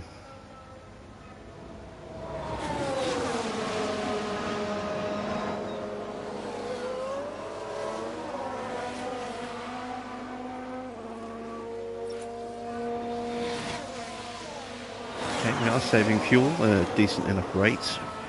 Don't have to worry about that too much just yet. We might have to a little later on though. We'll see. Let's drop down the grid a little bit. Let's take a look at the battle between Perez and Verstappen.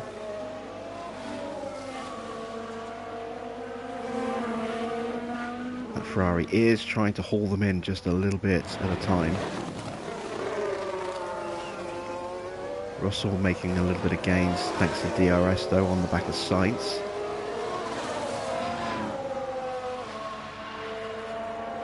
Norris has written off 4 gearboxes and 2 engines this season. Well, if you're pushing your car hard in the races, that'll be one of the reasons why. But also, if you've been having a lot of crashes, you need to look at your brake cooling. If you've been spinning out or locking up a lot, if your brake cooling, it doesn't matter how good your driver's braking stats are. If the brake cooling is bad, you know they're going to lock up. And the worse the stat, the bigger and more impactful those lockups are going to be, and the more frequent as well.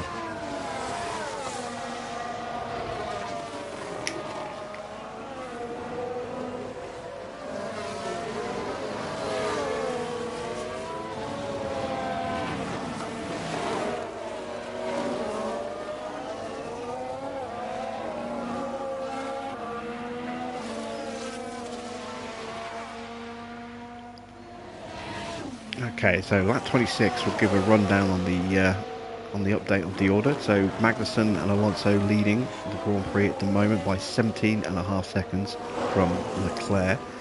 4 seconds back in 4th is Verstappen with Perez right on his gearbox. Those two are 2 seconds ahead of Sainz in 6th. Then in 7th, another 2 seconds back, is Russell. with Ocon and Hamilton right on his gearbox. 10th, 11.5, 12 seconds back from Hamilton is Ricciardo. Then Gasly in 11th, Stroll 12th, Vettel 13th, Norris 14th, Albon in 15th. Disappointing for Albon because he had that damage, had to lose a bit of pace for an extra couple of laps before he made it stop, and then go through a wing change. Bottas behind him, the culprit, the cause of the need to change Albon's wing, in 16th. Had that 5-second stop-go penalty at his pit stop. And then in 17th and 18th is Zhou and Mick Schumacher, the two Astons running nose to tail. And then in 19th and 20th, the two Williams, both 7.5 seconds back from each other. So Tsunoda's 7.5, 8 seconds off the back of Schumacher, and then Latifi another 7.5, 8 seconds off the back of Tsunoda.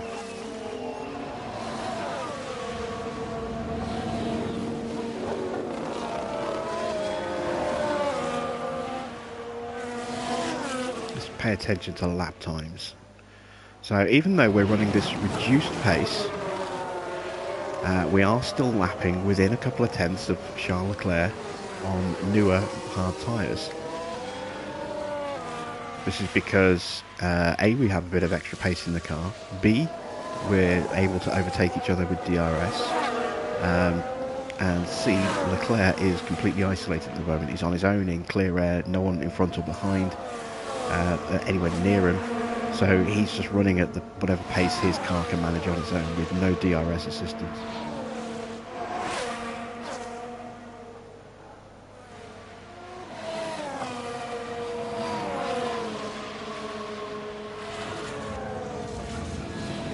The strategy of using the DRS to pull away from cars or close cars down is not going to be available to the same extent once the December patch goes live. They are going to be reducing the effect of DRS just a little bit.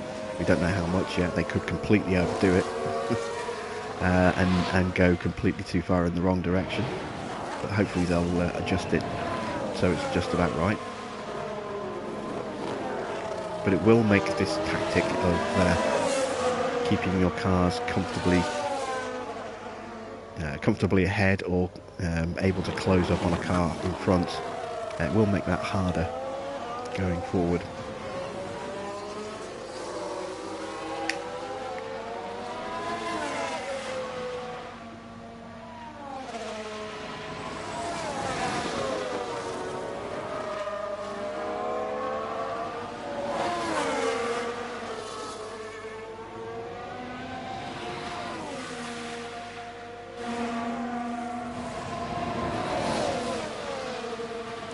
Let's check the intervals.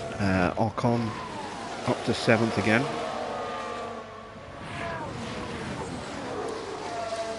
He is probably going to the end on those tyres. Again, we may see a last gasp stop on the softs at the end. But I think he is definitely in position to attempt the one stop.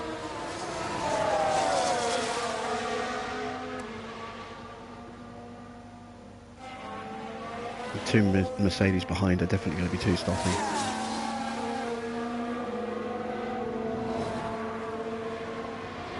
Sainz unable to close in on the back of the two Red Bulls. And the two Red Bulls unable to close in on the back of Leclerc.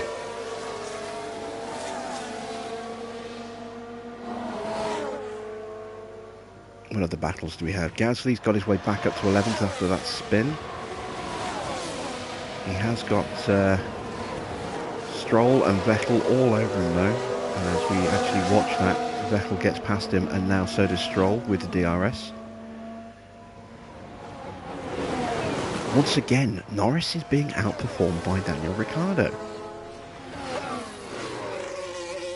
Not quite sure what is going on here, but this is very unusual compared to what we've seen normally within the game. It's normally Norris that's multiple positions ahead of Ricciardo, and this season it just isn't.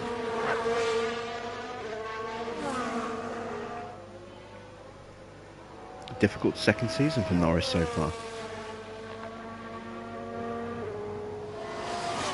almost like the second season we're having on our Williams playthrough. He's struggling against Ricciardo in that season as well. And on paper, he shouldn't be.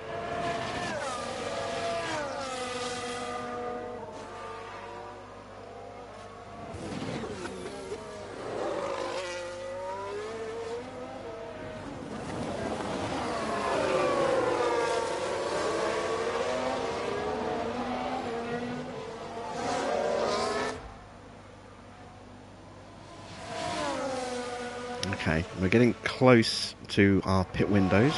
We're looking to box around about lap 35, 36. We're on lap 30 right now. We are going to come out behind Verstappen and Perez, I think, somewhere around Sainz.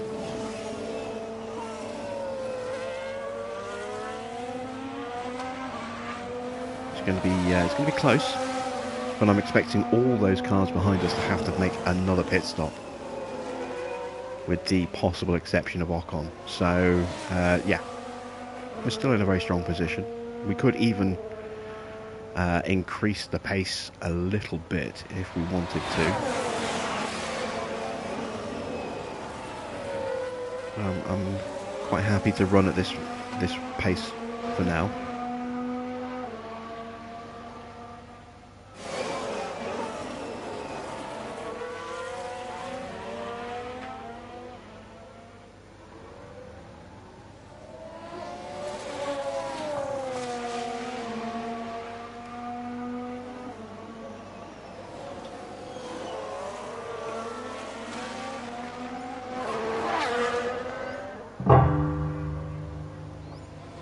Things are closing up. Verstappen and Perez are being caught by Sainz. Hamilton is now into DRS range of Sainz. They have caught him. It's just so close, almost in DRS range. He's just outside. How are they looking tyre-wise? Sainz has got the better tyres.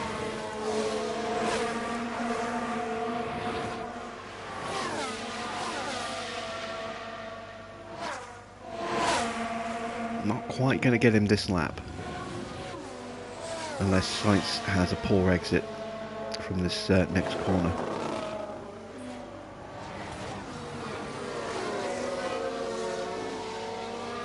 I think more likely is that Ocon is going to overtake Hamilton, maybe Russell as well, on this main straight, and cruise up onto the back of Sainz here. And once they do that, Sainz will then be in a position to DRS himself onto the back of the two Red Bulls. So things starting to close up in this chasing pack. These groups are going to start coming together, and then the faster cars will eventually make their way to the front and increase the pace of the chasing pack. There's no question Sainz is faster than the two Red Bulls. He has been nibbling away at that gap over the last few laps. And you can see Ocon now just 0.6 of a second behind Sainz. If he can DRS overtake Sainz, that will immediately get him into DRS range of the two Red Bulls, and then the train will be complete.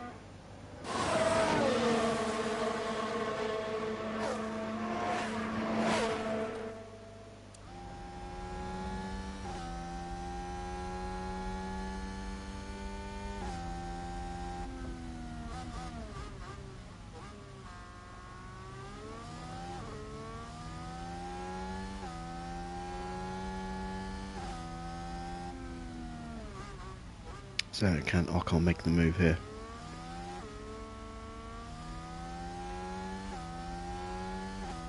Yes, he can. Sainz has left the door open.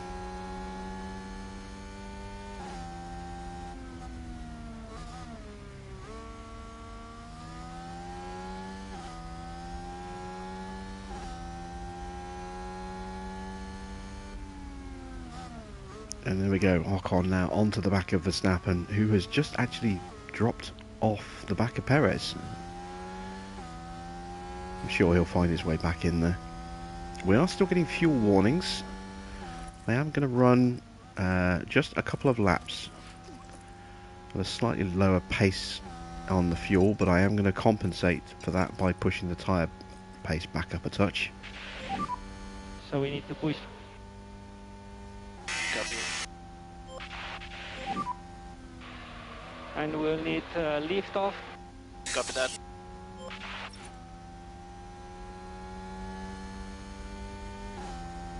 And there we go, Verstappen just getting back into the DRS. So we now have a complete train from 4th down to 9th.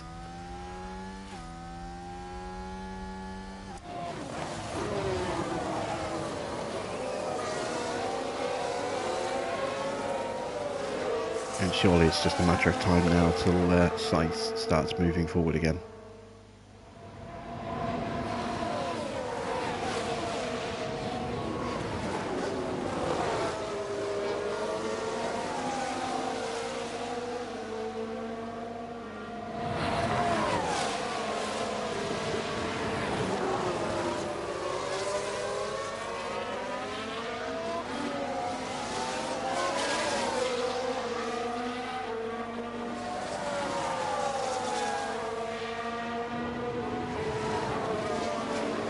We are now potentially going to come out behind this train,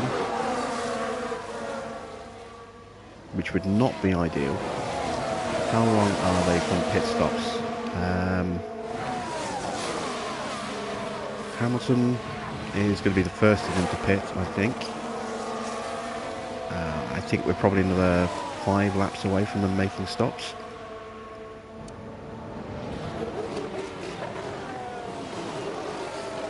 So I am going to extend my stint for another couple of laps, I think. I don't really want to pit into all this traffic if I can help it. Because we are going to be on fresh rubber and then we're going to get held up.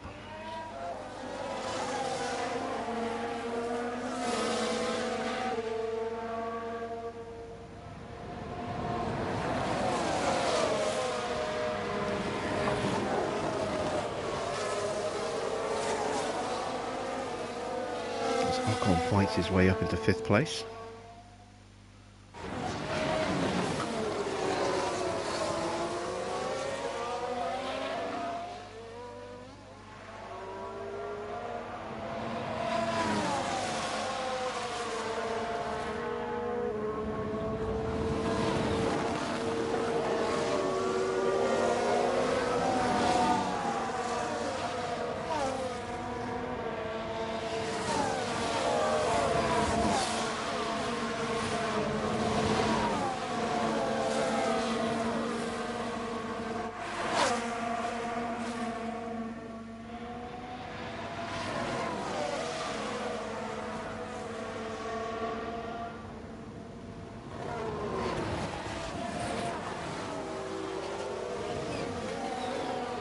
Okay, so we're going to box Alonso this lap and Magnussen next lap. Let's go ahead and schedule those stops.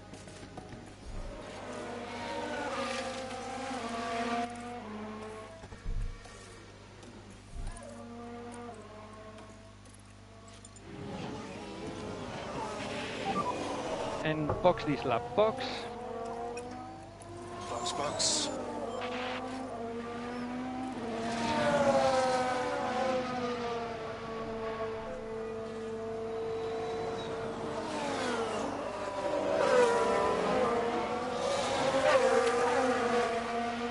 Ocon setting the fastest lap there. We've had a spin in sector 3. Might be Bottas. Sounds like a spin. It is. Let's take a closer look. Now we see Valtteri Bottas. Oh. You lose it there. That's the spin. He nearly collected Albon again. That would have been that would have been bad.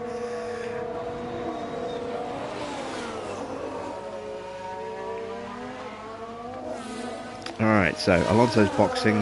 Magnussen should get the DRS for the next lap before he boxes. Okay, pit lane.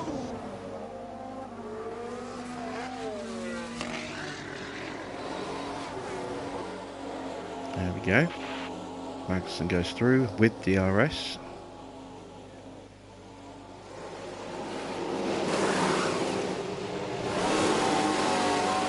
3.2 seconds. It's not bad. I mean, we don't have a great pit crew, but that's not too bad. Oh, look at that. We are just about going to get out ahead of this chasing pack. Oh, I did not expect that. I thought we were going to come out behind it. If I'd realised we were actually going to save that much time, I would have actually boxed them both a lap earlier when we originally planned. Right, I cannot allow them to get close, so I am going to push for a lap or so.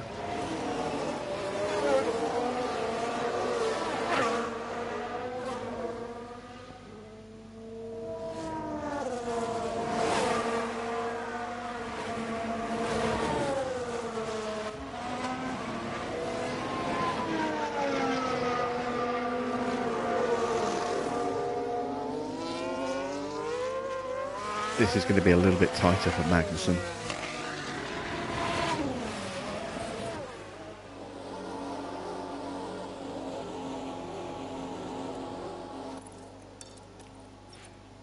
Alonso's going to go for a fastest lap attempt.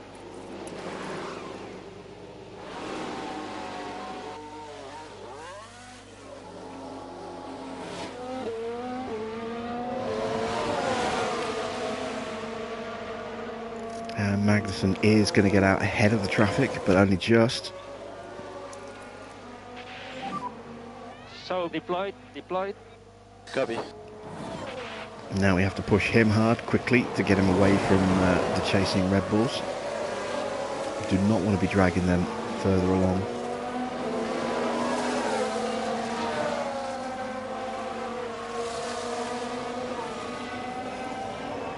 Alonso goes purple in the first sector.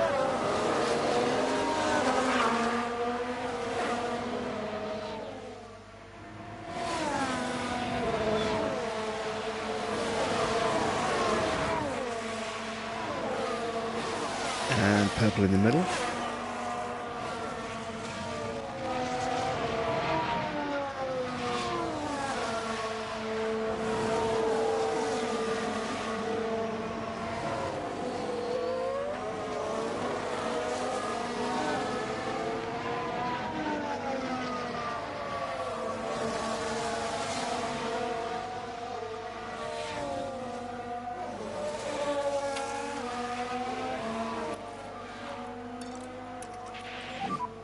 And push.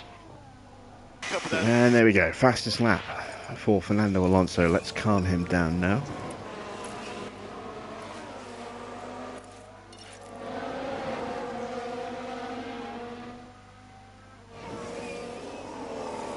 Can Magnussen take fastest lap from Fernando as he starts his fastest lap attempt? He goes purple in the first sector.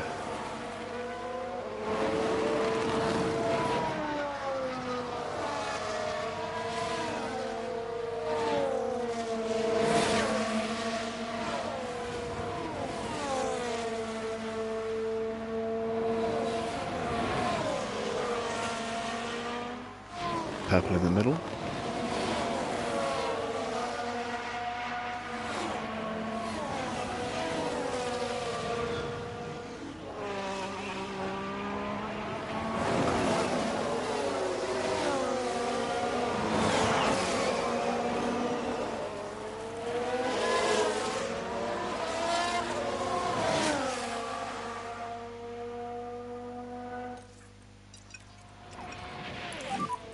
We should slow down. And he does indeed take fastest lap. At the moment, we are the fastest car on track. So it is a 128.1 or 120.801. Let's see, Fernando's was a 120.9.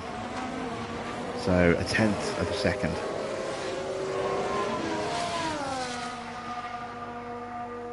Tenth of a second, all that separates our two drivers there.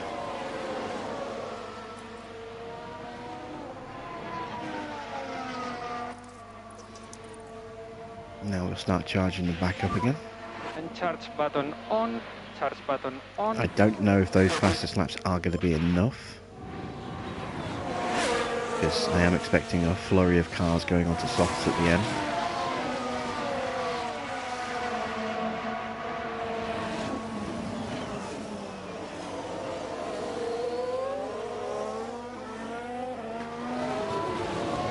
I'm not quite sure just how much faster the softs are going to be than our mediums, but I'm guessing a bit.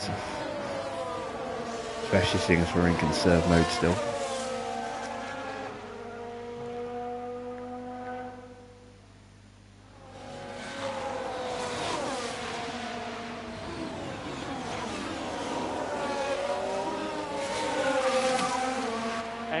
And here we go with the pit stop. Sights in. He's gone for mediums. And he's getting held in the pits as Russell goes through and Perez goes through. And they are both on mediums as well. Interesting. Now Gasly is in. Is Gasly going mediums or is he going to go softs? We've also got Stroll, Vettel and Norris coming in. Gasly is going for medium tyres. And so is Stroll. And Vettel.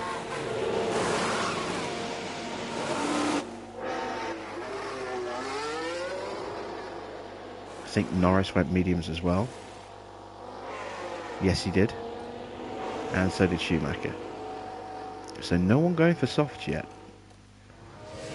Maybe it is a little early for softs. If you have brand new softs, you could probably look after them, but with worn softs, probably not. As Leclerc now dived into the pits. So, what's Leclerc doing? Is he going for softs or is he going for mediums?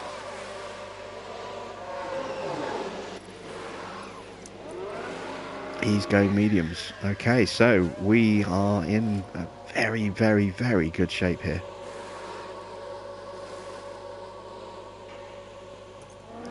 Verstappen also in the pits and has also gone for mediums.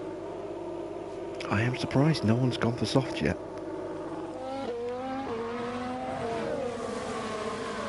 Ocon running third. If he can stay out on these tyres at 63%, if he could make them last. I don't know if he will, but he could. He could be on for a podium if he can hold off the Ferrari. I think Leclerc's still going to get him, but he's in with a shout. He's 9 seconds ahead of Leclerc right now.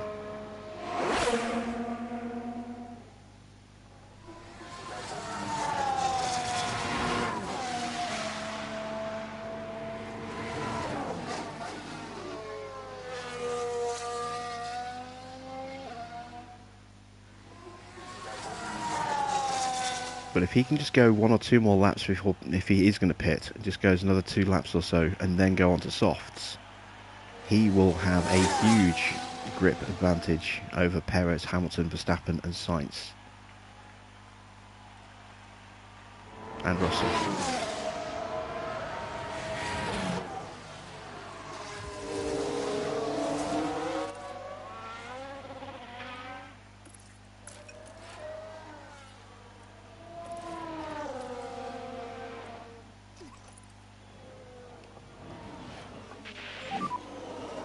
And we need some lift and coast. Copy that.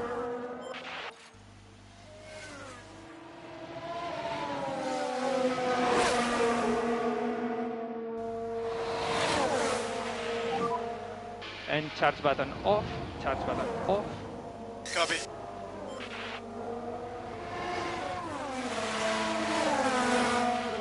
So let's get this fuel situation sorted out before we go too much further into the race, and then we don't have to worry about that.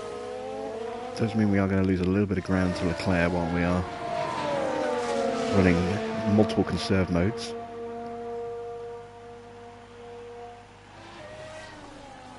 But we have plenty of time to react if he gets too close.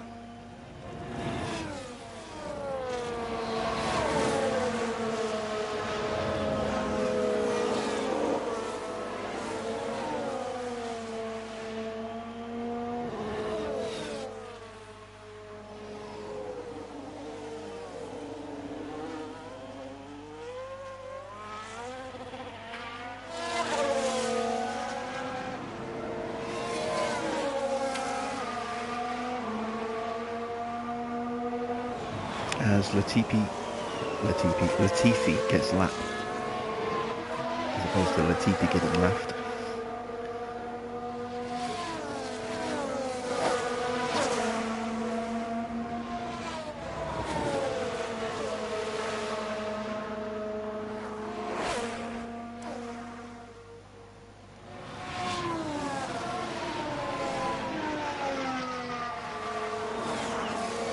Sainz definitely the big loser in that round of pit stops. Has dropped all the way back to 9th. Verstappen losing out a little bit as well. Still waiting to see what Ocon's going to do though.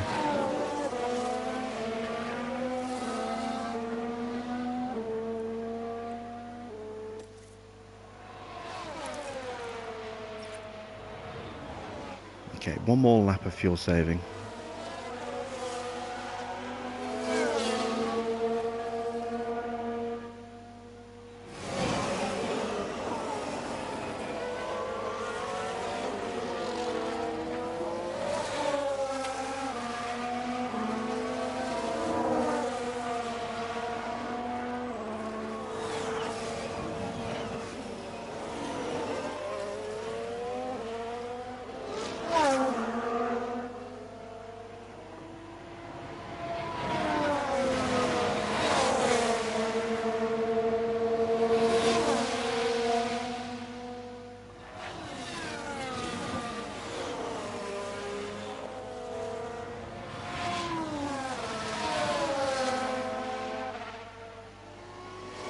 There we go.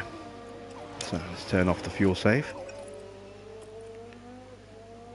And I'm even going to drop the tyre pace down as another notch as well. Really look at to protect those engines now. We have a healthy 16.5 second lead over Leclerc. Even if he were to close it at a second a lap, he still wouldn't catch up.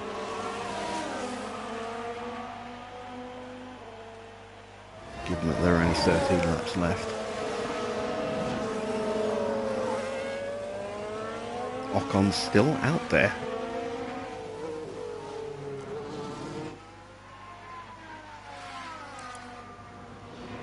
His tyres are holding up. Ricciardo and Albon haven't pitted yet, neither of the two Williams. Bottas' tyres looking a bit spongy. We might see him pitting for softs any lap now. We are getting very much into the window for soft runners.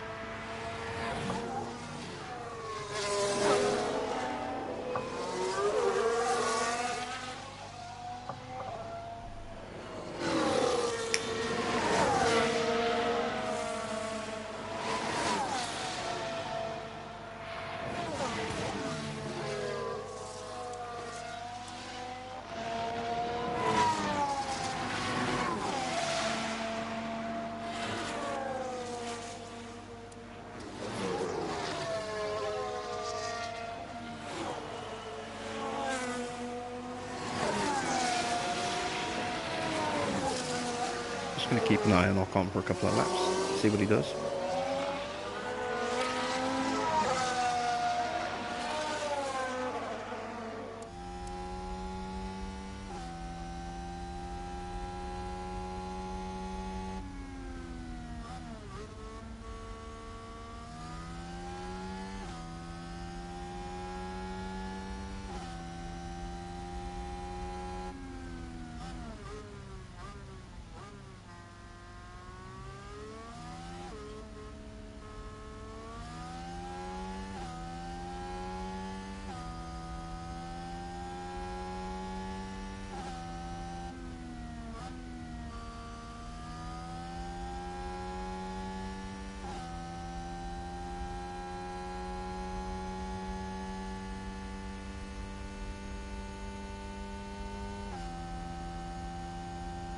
This is the last remaining fight that matters now.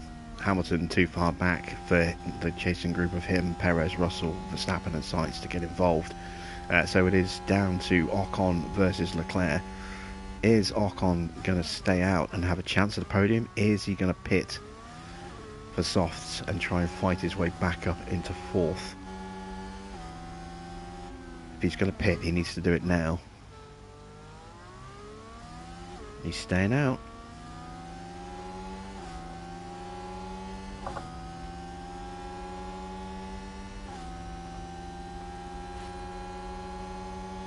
He is holding Sainz off and Leclerc off for now.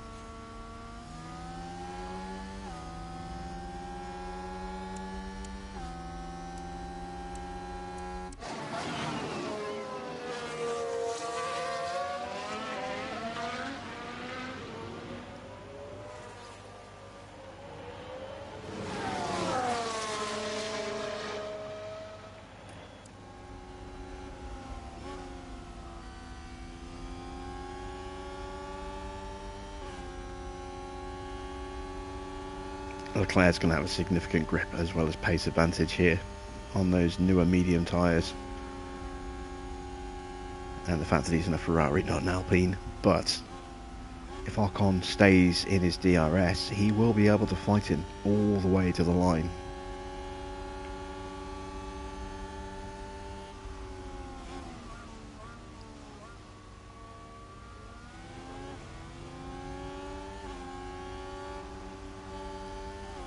I want Ocon to stay out, but I've just got this feeling he's going to pit with just a few laps left.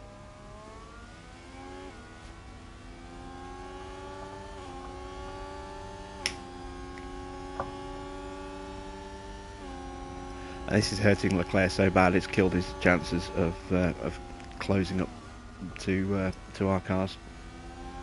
He's still 18 seconds off.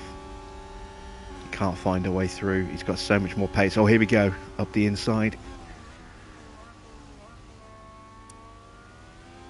Smooth as you like, makes the move, and now we should see him drop Ocon pretty quickly.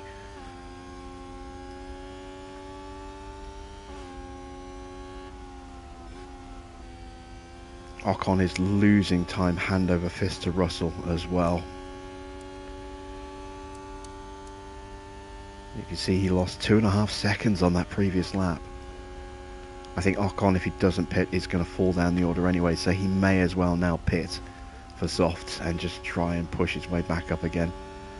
If he stays on the mediums, he's going to get swallowed up by Russell, Perez, Sainz, Hamilton, Verstappen. Maybe he'll be okay against Ricciardo, but he's certainly going to drop down to 9th regardless, so why not roll the dice?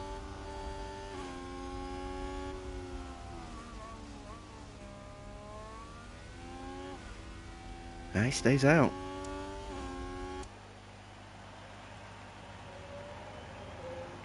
He has managed to hold on to the DRS just. I didn't think he'd be able to do that, given that he was behind for almost an entire lap. There is still life in that Alpine yet.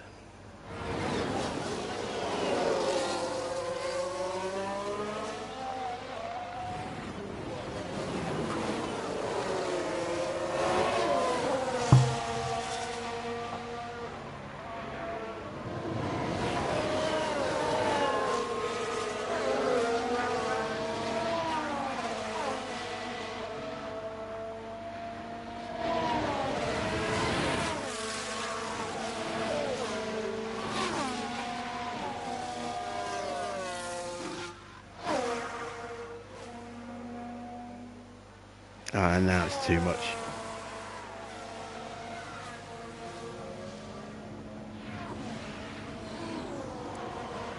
Yeah, the gap's gone. He can't keep that. So Leclerc has now pulled away from Ocon.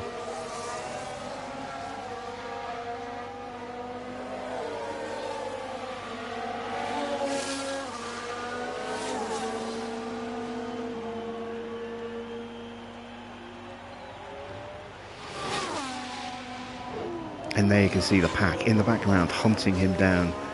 Less than 4 seconds now. It's too late now for Ocon. Either way, he's either going to pit, get soft tyres and maybe catch up to the back of the group but not get really make much in the way of positional gains, or he's going to stay up and drop to the back of the pack anyway. So it's too late. I mean, he's got an outside chance of the fastest lap if he does pit, but the AI doesn't push, so Well, not very, no, not unless they're on an in-lap. So it's highly unlikely that he would get the fastest lap.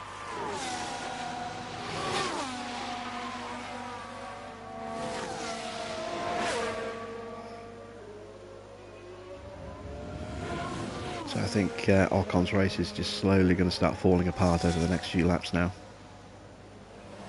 He said if he was going to pit for softs, the window was about 5 laps ago.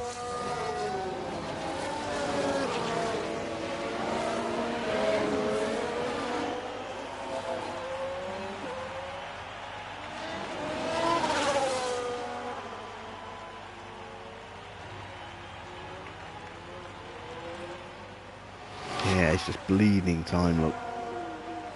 The pack is hunting him down. Alonso has now dropped out of range of Magnussen.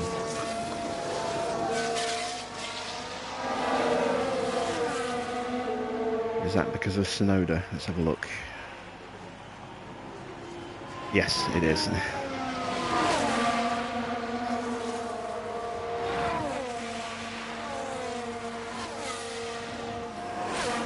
I'm not going to get involved. Not at this late stage. We'll let them continue to fight each other. Bottas is next up the road. About 10 seconds ahead of these guys. They might catch him.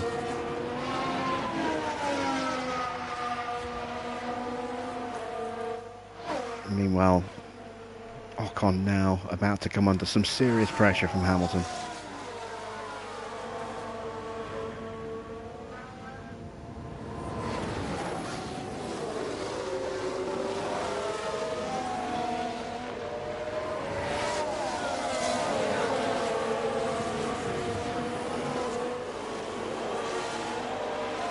It's such a shame for Ocon, he just couldn't quite make it work.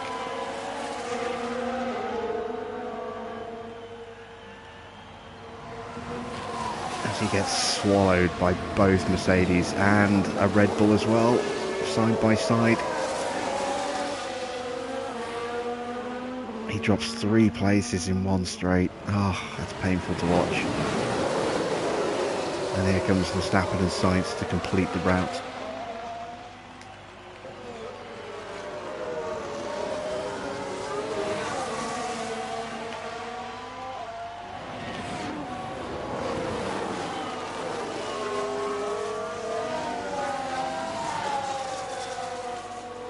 And there goes Max.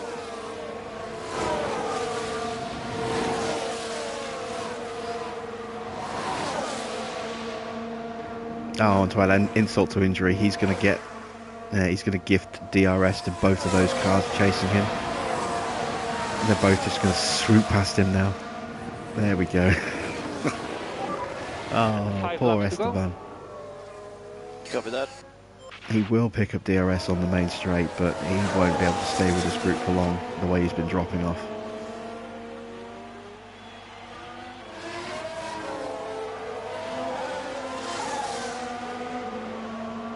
Not unless they start tripping over each other in the braking zones, which is possible.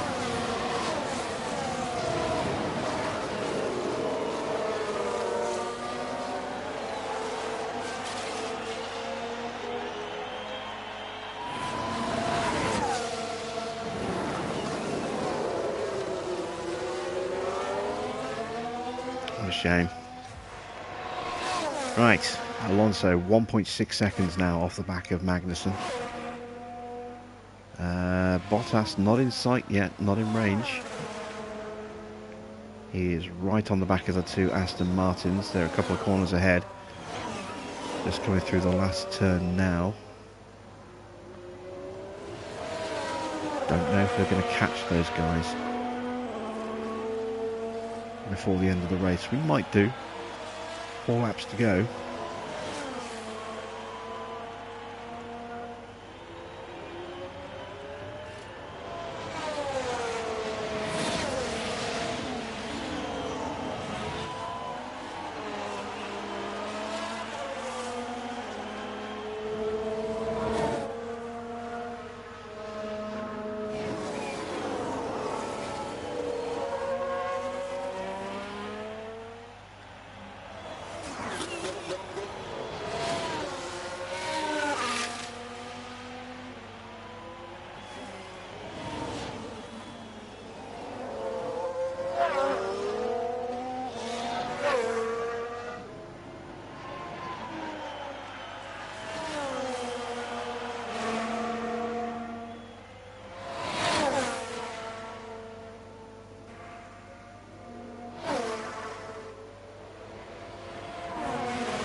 Ocon has now slipped out of DRS range.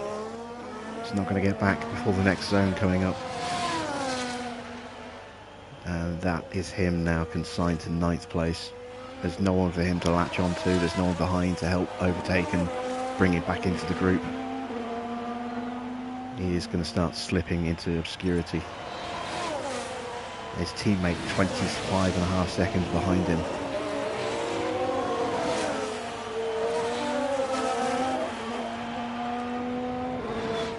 But it will be a double points finish for Alpine.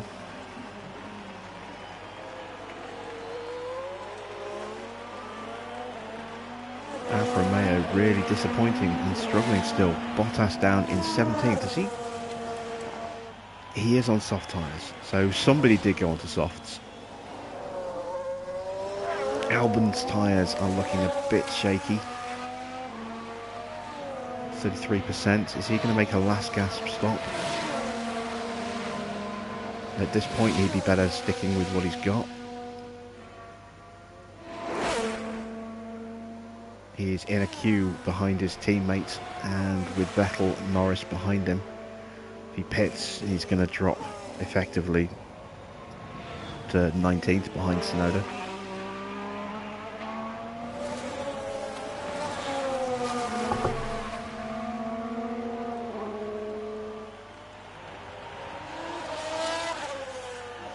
Actually, he might get out ahead of Tsunoda, but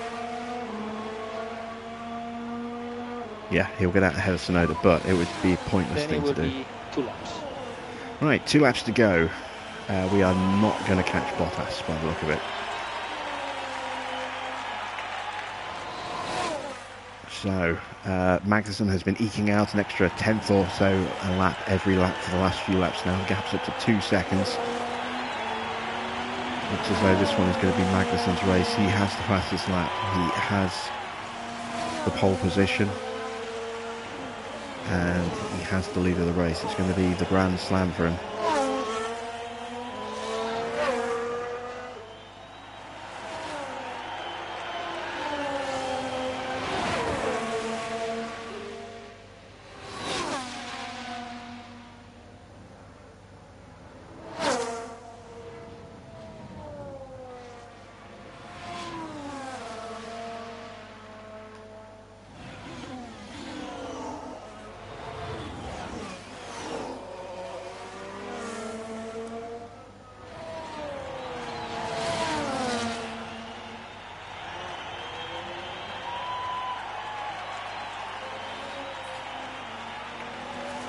And Ricciardo, unfortunately, just going to miss out on points at his home Grand Prix. I think we've just had Leclerc run wide. Copy. Let's have a look. Watch this. There's Leclerc. Oh, and there's the lockup. He did have a big lockup. He skirted from close to that wall at some speed there. I'm amazed he didn't damage his car. The team are devastated. They'll be questioning just what happened out there. That was lucky. That was very lucky.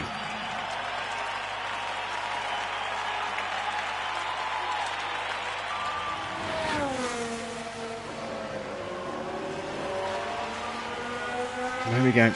Final lap. Very strong performance from Mercedes this weekend. 4th and 5th right now. Although Perez, Sainz, Verstappen, they are all in striking distance. That could change.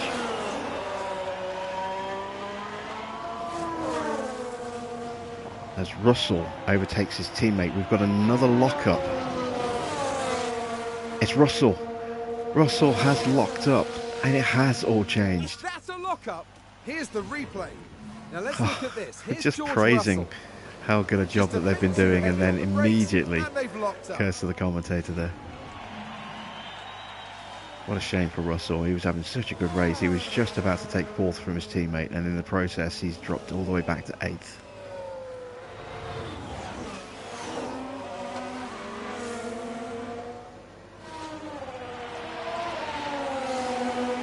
Are we going to get any more last lap drama? As Magnussen rounds the final corner, as does Alonso, it's going to be a comfortable win in the end for Kevin Magnussen. Just as second comfortable flag. second place for Fernando Alonso. What a job you guys have done. And Magnussen takes home the win. Let's see what happened there. Magnussen is the winner. You can't say they didn't earn it. They put in an amazing performance today.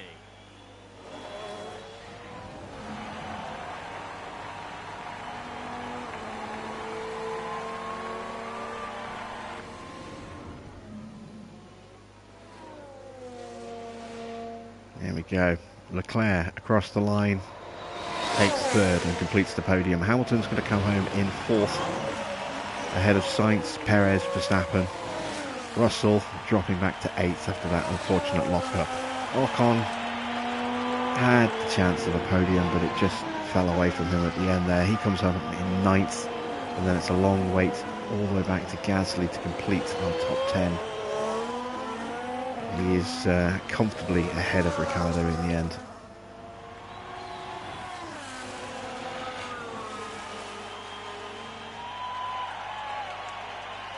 And there we go, top 10 confirmed. So let's speed this up now.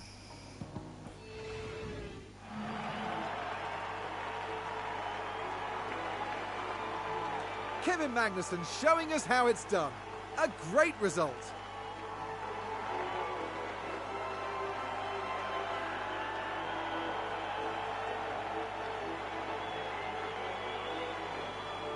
Everyone involved in Formula One dreams of seeing their driver up there on the podium.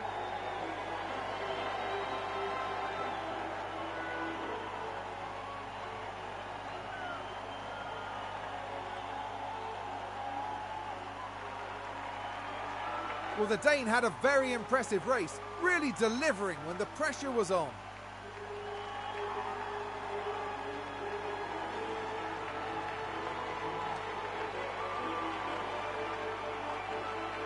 And after all that hard work, surely it's time for them to enjoy this moment. HAAS there having a very successful day at the races. Yes, there's definitely cause for celebration here. This team can take anything that's thrown at them and come through even stronger. After an intense weekend, the team ends in first place in the constructor standings.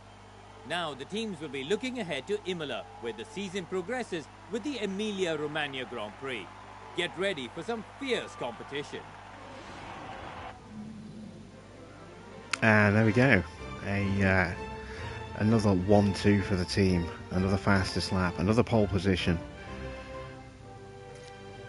We look at the standings there. That's 2 wins and 2 fastest laps and 3 pole positions for Kevin Magnussen. He has out-qualified Alonso with all 3 races so far. Alonso hanging on in there. He has had a win and 2 second places and 1 fastest lap. It's still very close, just 8 points between the 2 drivers. Charles Leclerc hangs on to 3rd place in the Drivers' Championship. Sainz in 4th. Perez in 5th. Lewis Hamilton moves up 3 places with that 4th place finish for him. An extra 12 points puts him on 18. Max in 7th, a point behind Lewis. Russell drops 2 places as a result of dropping multiple places in that Grand Prix at the end there. Bottas drops a place as well, no scoring. Pierre Gasly moves up to 10th, level on points with Bottas now. Ocon gets himself into 12th, just level with Albon, Vettel as well. And then we see the no scorers: Lando, Ricciardo, Stroll, Zhou, Tsunoda, Schumacher and Latifi yet to score. In terms of the constructors, another maximum haul for HAAS sees our points lead grow even more. We are now 53 points clear of the Ferrari. Red Bull with 14 points. They are losing ground on the Maranello outfit. Mercedes keeping the pressure on Red Bull. They actually closed the gap by 2 points. It's just 9 points now between Mercedes and Red Bull. No points for Alpha. They stay 5th. Alpine pull level with them with a double points finish. They are now level on 8 points apiece. AlphaTauri stays 7th, and McLaren, Aston and Williams yet to score.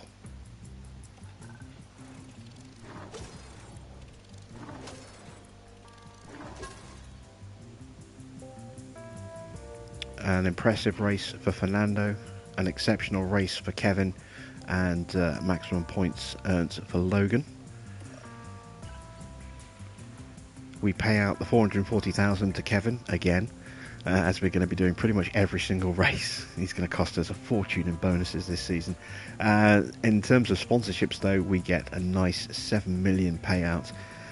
We managed to get all of our incentives done, and then with the guarantees we completed our finish position streak, which gave us a total of 6.6 mil after Kevin's bonus.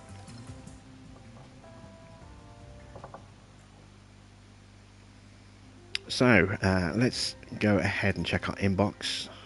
We have got the results of the minor technical regulation vote we did last week. Research is now unlocked as a result of that, and there you can see the changes. High-speed wing changes have been approved. We voted against this. We voted for low-speed changes, but it was a 50-50 vote, and the FIA, as the tiebreaker, approved high-speed wing changes, which is not great for us. that's the weakest of our aero departments, but I mean we're still pretty strong there. It just means we are going to have to work a bit harder to recover some of that lost downforce next season.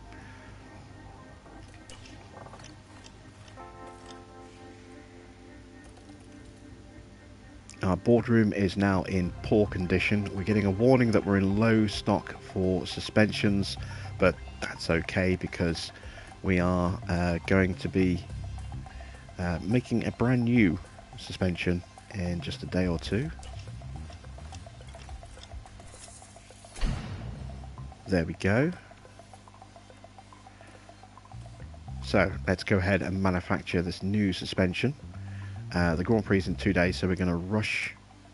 We're going to emergency manufacture. I'm going to go with 3 because this might be the last suspension we make for a little while, and I want to have a spare in case we hit a barrier at this Grand Prix.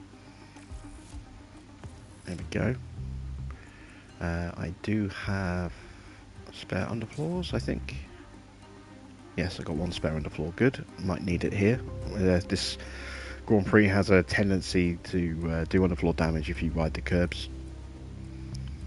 Let's check our staff and drivers for points.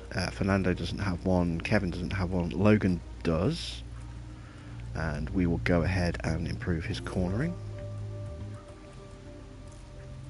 Into our staff, Jared has a new point. So given that high-speed downforce is going to be where the biggest losses are going to be with next season's regs, I'm going to go ahead and put that point on high-speed downforce. Our engineers are unchanged.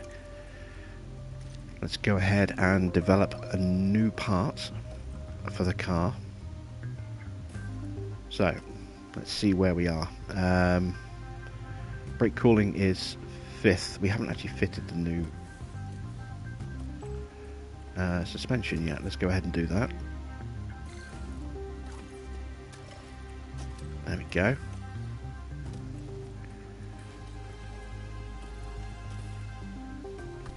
So yeah, still 5th on brake cooling, but they're pretty good. Where could we look at improving next? We could look at improving our engine cooling.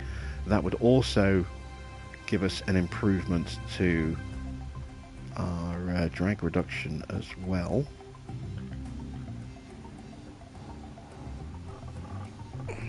I think we're in a new ATR period now, aren't we? Oh, we're 5 days away from a new ATR period. I don't want to work on a new underfloor just yet. It's a bit early in the season for that. I could go with another suspension. If I go optimize brake cooling again, that would give us enough to actually boost us a rank or 2 on the grid for our brake cooling. It would give us a small improvement in drag reduction, which would marginally increase our top speed under normal and DRS conditions. It would also give us a minor boost to normal acceleration. We would get minor gains on our cornering performance as well. and I could get that in what, 25 days or so. That might be the way to go. Let's take a look at what impact side pods would have. So without any modification, that would actually have a negative impact on our engine cooling. What if we went optimized cooling? That would improve our engine cooling significantly. Again, minor gains to speed, actually a slight extra gain to our top speed than if we were to do the suspension. We would gain on DRS speed. Again, we would improve our cornering performance ever so slightly in dirty air. Not so much though normal cornering, just the high speed. I don't think engine cooling is too much of a concern for this Ferrari. Let me take a look at the warehouse. And let's take a look at our powertrain attributes. Thermal resistance 40%. It's not great, but it's not the worst.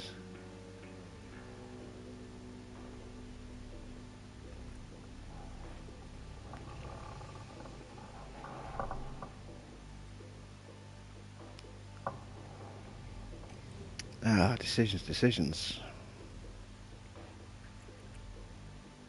We're still on spec 1 front wings and rear wings, but they are coming for Miami. I think I'm going to go ahead and do one more suspension. Let me just check. The car part test center is the one that we want to wait for if we're going to do a side pod upgrade. So we'll wait for that upgrade to go through before we do our side pods, because that will give us an extra boost to our cooling with the side pods. So we will go ahead before this breaks and needs a refurbishment itself. We will go ahead and boost our suspension one last time. It's a pretty quick upgrade as well, so we won't have to wait too long before we can start using the ATR hours. So let's go ahead into development and go new project, design, suspension. We're going to optimize for cooling. There we go. We're going to go and drop 5 engineers on that. We go intense. We'll get that in 23 days, which will be in time for Spain. Excellent. Okay, let's go ahead and do that. Right. That's our research and designing done.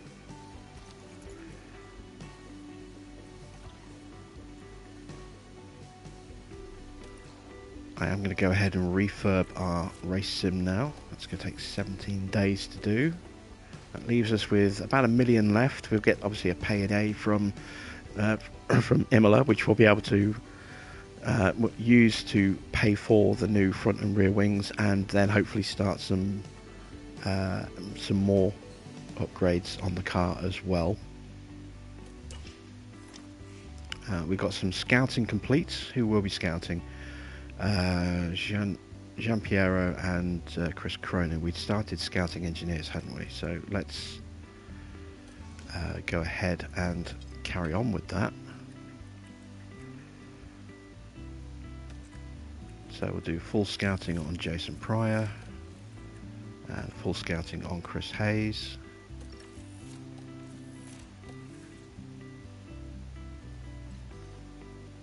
There we go.